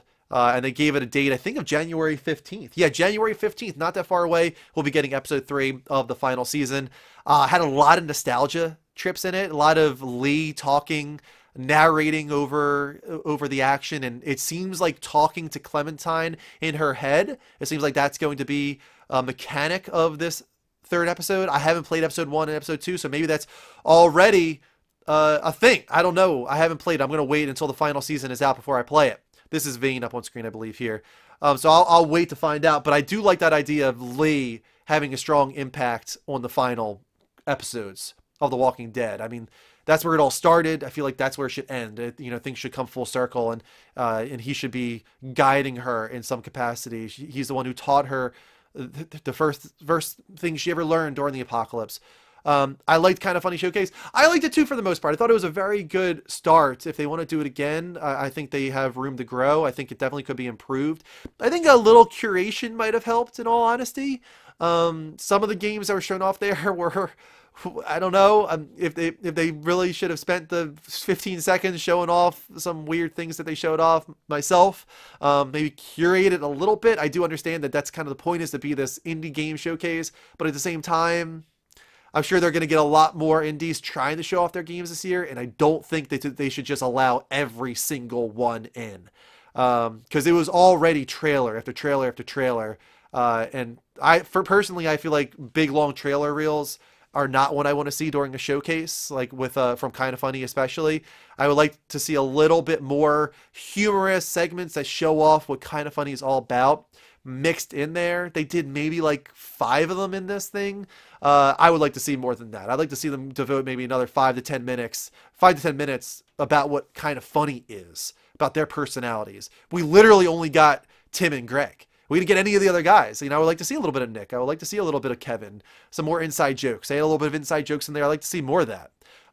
So next year, if they do it again, you're going to get a lot more indies coming at you. I very much imagine that. With 25,000 viewers, it did very well in my opinion. So you're going to have indies throwing themselves at you, curated a little bit. Let the most in, because, they deserve their attention. But at the same time, you're going to get some real duds in there too, I bet. So I might want to look into these games a little further and see what they're all about and make sure that they're worthy of a shout out during the Kind of Funny Games showcase.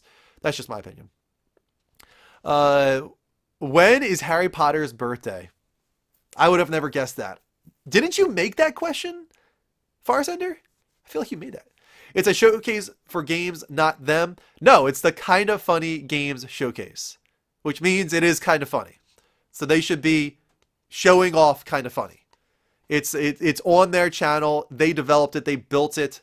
People want to see Kind of Funny. They didn't come to this thing just to see an hour-long reel of games, one after one after one. That's not what people want to see. If there was no Kind of Funny in there at all, I bet you people were complaining. There's enough Kind of Funny in there that it was okay for most people. I think there should be a little bit more. I think that they should try to add a little bit more humor to it all. I mean, for God's sakes, they're called Kind of Funny. Bring in the funny. I could be wrong, Farsender. But either way, trying not to get away from that, this was a great show. This was a really great job. Fast-paced, game after game after game. They did have in their little segments that gave that Kind of Funny essence, and I'm really happy about that. Ended with some good stuff, man. Judgment and Walking Dead, not bad at all. Not too shabby, man. I'm glad that you're able to grab those up. I'm assuming because they have that strong relationship with, drawing a blank on his name, the voice actor for Lee. I think that was probably what facilitated them to be able to get episode 3 as their closer, and I think that was a real good grab by them. They did a nice job. Everybody seems to be very positive on this thing. And I'd be kind of surprised if they don't do it again next year. That was great exposure, man. 25,000 viewers watching that thing. Great exposure for that channel. Most of the time, especially recently, you know, their talk shows used to, when it was Colin and Greg, their talk shows used to get up in the, 5, 6, 7, sometimes even close to 10,000 viewer range. But now it's more in the 1 to 2,000 viewer range. So hitting 25,000 viewers, that's pretty big for them. So I think that they're going to look at that and think it might be worth it again next year. And I think if they are to do it again, definitely keep it as an indie game showcase. There's plenty of other things going on. You've got the Game Awards. You might have PSX come back. There's a whole lot of other shows going on. Be different. Be the indie game showcase. Allow those guys to have their moment in the spotlights, to get some attention and hopefully benefit from that. And even though I said curation would be important, give them, most of them, their chance. I just think that you're going to get so many indies throwing themselves at you next year that you're going to have to do some curation. All right. And that was the Kind of Funny Game Showcase. They were both good. I thought the Game Awards had a very good year. I don't think it was quite as good as last year. I think last year was a little better for them. But ending on God of War winning was the highlight for me. I wanted that game to win so badly. So the entire show, the Game Awards, went up a notch just by God of War winning. So I'm biased there with that one. I know a lot of people wanted Red Dead to win, but God of War was huge for me. And Red Dead I like a lot, just not near as much as I like God of War. All right, that is the show this evening. I don't think we've had anything else come in. Thank you so much to all the support tonight. A whole bunch of sub gifts coming in. Red Dead was robbed. Red Dead is very good, but I don't know. I think it has way too big of a flaw about that game for it to be considered Game of the Year. I've watched a lot of God of War reactions, including yours. I think we might have the biggest God of War reaction of anybody, actually. I haven't seen any have 12,000 views like ours. So very happy about that, that we got some attention for our God of War reaction during that. Let's give some shout-outs. Whole bunch of gifted subs tonight. All Poo Snacks, Baz023X, Dink, Baz with the stagger. What flaw are we talking about? The controls. I mean, in all honesty, the gameplay, which is a huge flaw. That's the big flaw of it all. It doesn't control that well. That's the big flaw. Chubrock, welcome to the +1 posse, sir.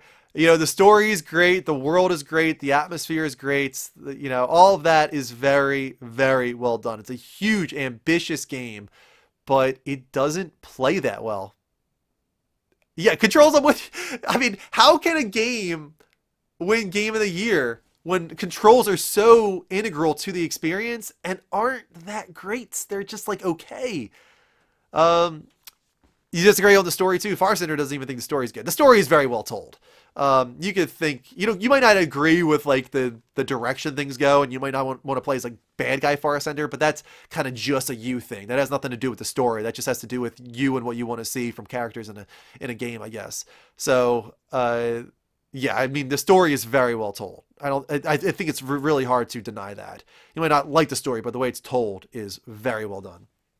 Same with God of War. I think God of War's story is told even better, but the way it's just seamless. Cutscene to gameplay, all one shot, cinematography, beautiful. That's why God of War, in my opinion, really deserved it. Because even storytelling, I give the God of War. Music, I give the God of War. Graphics, I give the God of War. Gameplay, I give the God of War. All of that. Pacing was awesome. Which game or which show are you talking about there, Chubrock, for pacing? I thought the Game Awards was paced really well. I thought Kind of Funny Games was paced really well. God of War was paced really well. So everything we were talking about has been paced really well. God of War, yeah. God of War was paced incredibly well. 100% agree with you there. We're up to 302 sub points, guys. How did RDR win music? I think it has to do with how it's used in the game. Personally, I don't think it should have won. There's not a single track I've heard in Red Dead Redemption that has stood out to me as special. It's just all plays in the background and is drowned out, in my opinion. God of War, there was multiple times where I had to take a moment to listen and notice how beautiful the score was. Moments like the opening with them cremating his wife, where the music swells and adds to the emotion. I've listened to that soundtrack on Spotify 100 times now. I would never listen to Red Dead Redemption. It works well for the time period. It's very authentic, but yeah, I don't understand how Red Dead won music. Persona should win musical every year regardless of when it came out. Well, it did win during the Level Uppies, which we have to do ourselves in the near future. The Level Uppies coming around. You guys will have your chance to vote on all these different awards when we do the Level Uppies next month. All right, guys, thank you so much for all the support tonight. Amazing night, up to 302 sub points, just 23 sub points away from a t-shirt giveaway, just 48 sub points away from a new emote unlock. So you guys are amazing. We're up to 260 something subs. As long as we can stay in the 200s, we will probably get on the front page next year. So we just got to stay in the 200s, and you guys are helping us tremendously with that. Wolf coming in. Thank you so much, LOL Pro, haha. All right, let's figure out who we're going to raid tonight. Hold on a sec. Let's take a look on Twitch here. I don't believe I missed anything. Let me take a look at my whispers as well. Make sure we don't have anything here. We do not. We didn't miss any whispers. We are good. So let's take a look at who is online. All right. Ooh, J-Rock the God. I think we might do a J-Rock the God if he's still streaming. Hold on. Please be live. Please be live. He is. So this guy's kind of crazy. He plays games with his toes, guys. He plays games with his toes. Does it get any better than that? We're going to be rating J-Rock the God. He's a member of the Stew, new team that I'm a part of. Bobuchet is the originator of it. Guy is really kind. He's got 68 viewers right now. Let's add on another 50. Can we get him into the 100s? We brought the energy tonight. Yeah. Thanks to you guys. We're high energy when you guys are amazing like you are tonight. Come on now. Such crazy support. All right. Let's get the raid going for J-Rock the God. I will be on Wednesday. I am not streaming tonight, guys. Monday night. I'm taking the night off. I need a night with Kristen. I have been neglecting her too much recently. She needs a night, so I'm going to spend the night with Kristen. And I will be back on Wednesday. Mike will be streaming on Tuesday. Keep an eye on our Discord to figure out what he might be playing. I'll be back on Wednesday and Thursday. And then next Sunday, another episode of Level Up Show. No episode on the 23rd because that is Kristen's birthday. All right? So keep that in mind as well. And I hope to see you on Wednesday. Hit that follow button, guys. If you haven't hit that follow button yet, hit it right now. Type the work on kid number 3. No way. Hit that heart button now here at twitch.tv/The Level Up Show. Turn on notifications. Make sure you get those alerts whenever we go live. Let me add in some Discord in the chat. Get on our Discord, discord.gg/The Level Up Network. Get on our YouTube. Lots of great reactions going up there. Brightburn reaction will go up on there. I'm going to try and get that up tonight before I go upstairs. I got about half an hour to do that. I can do it. No show on Christmas Eve. No. That's a Monday. So no show on Christmas Eve. If we were going to do a show, it would have been on the 23rd, but that is Kristen's birthday, so we're not going to do a show on the 23rd. Guys, we'll be back on the 30th. The 30th, we will do a show, for sure. Share the show. Definitely share the show, guys.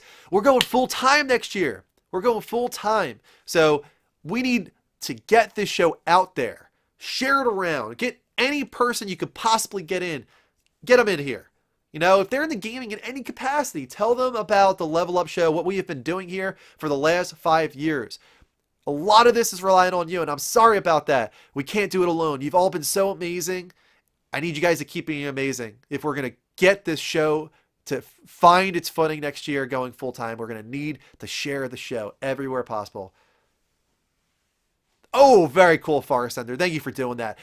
Guys, tonight was a big night for us. We had 82 viewers naturally. We had one raid early on from Angel League, but that probably burnt out throughout the show, and we still hit 82 somewhere past the middle. Hitting 82 is good for us. That is a climb for sure. We got to get into the 100s, though. Let's get into 100s consistently. I think we can do it. I really do. Especially once we go full-time next year. We want to get the Level Up Show consistently in the 100 viewer range. So we'll see if we can get that to happen. Guys, raid J-Rock the God, please. Give him the Level Up love. We got 52 people in here. That's great. We might be able to get him above 100 viewers tonight. Let's do that for him.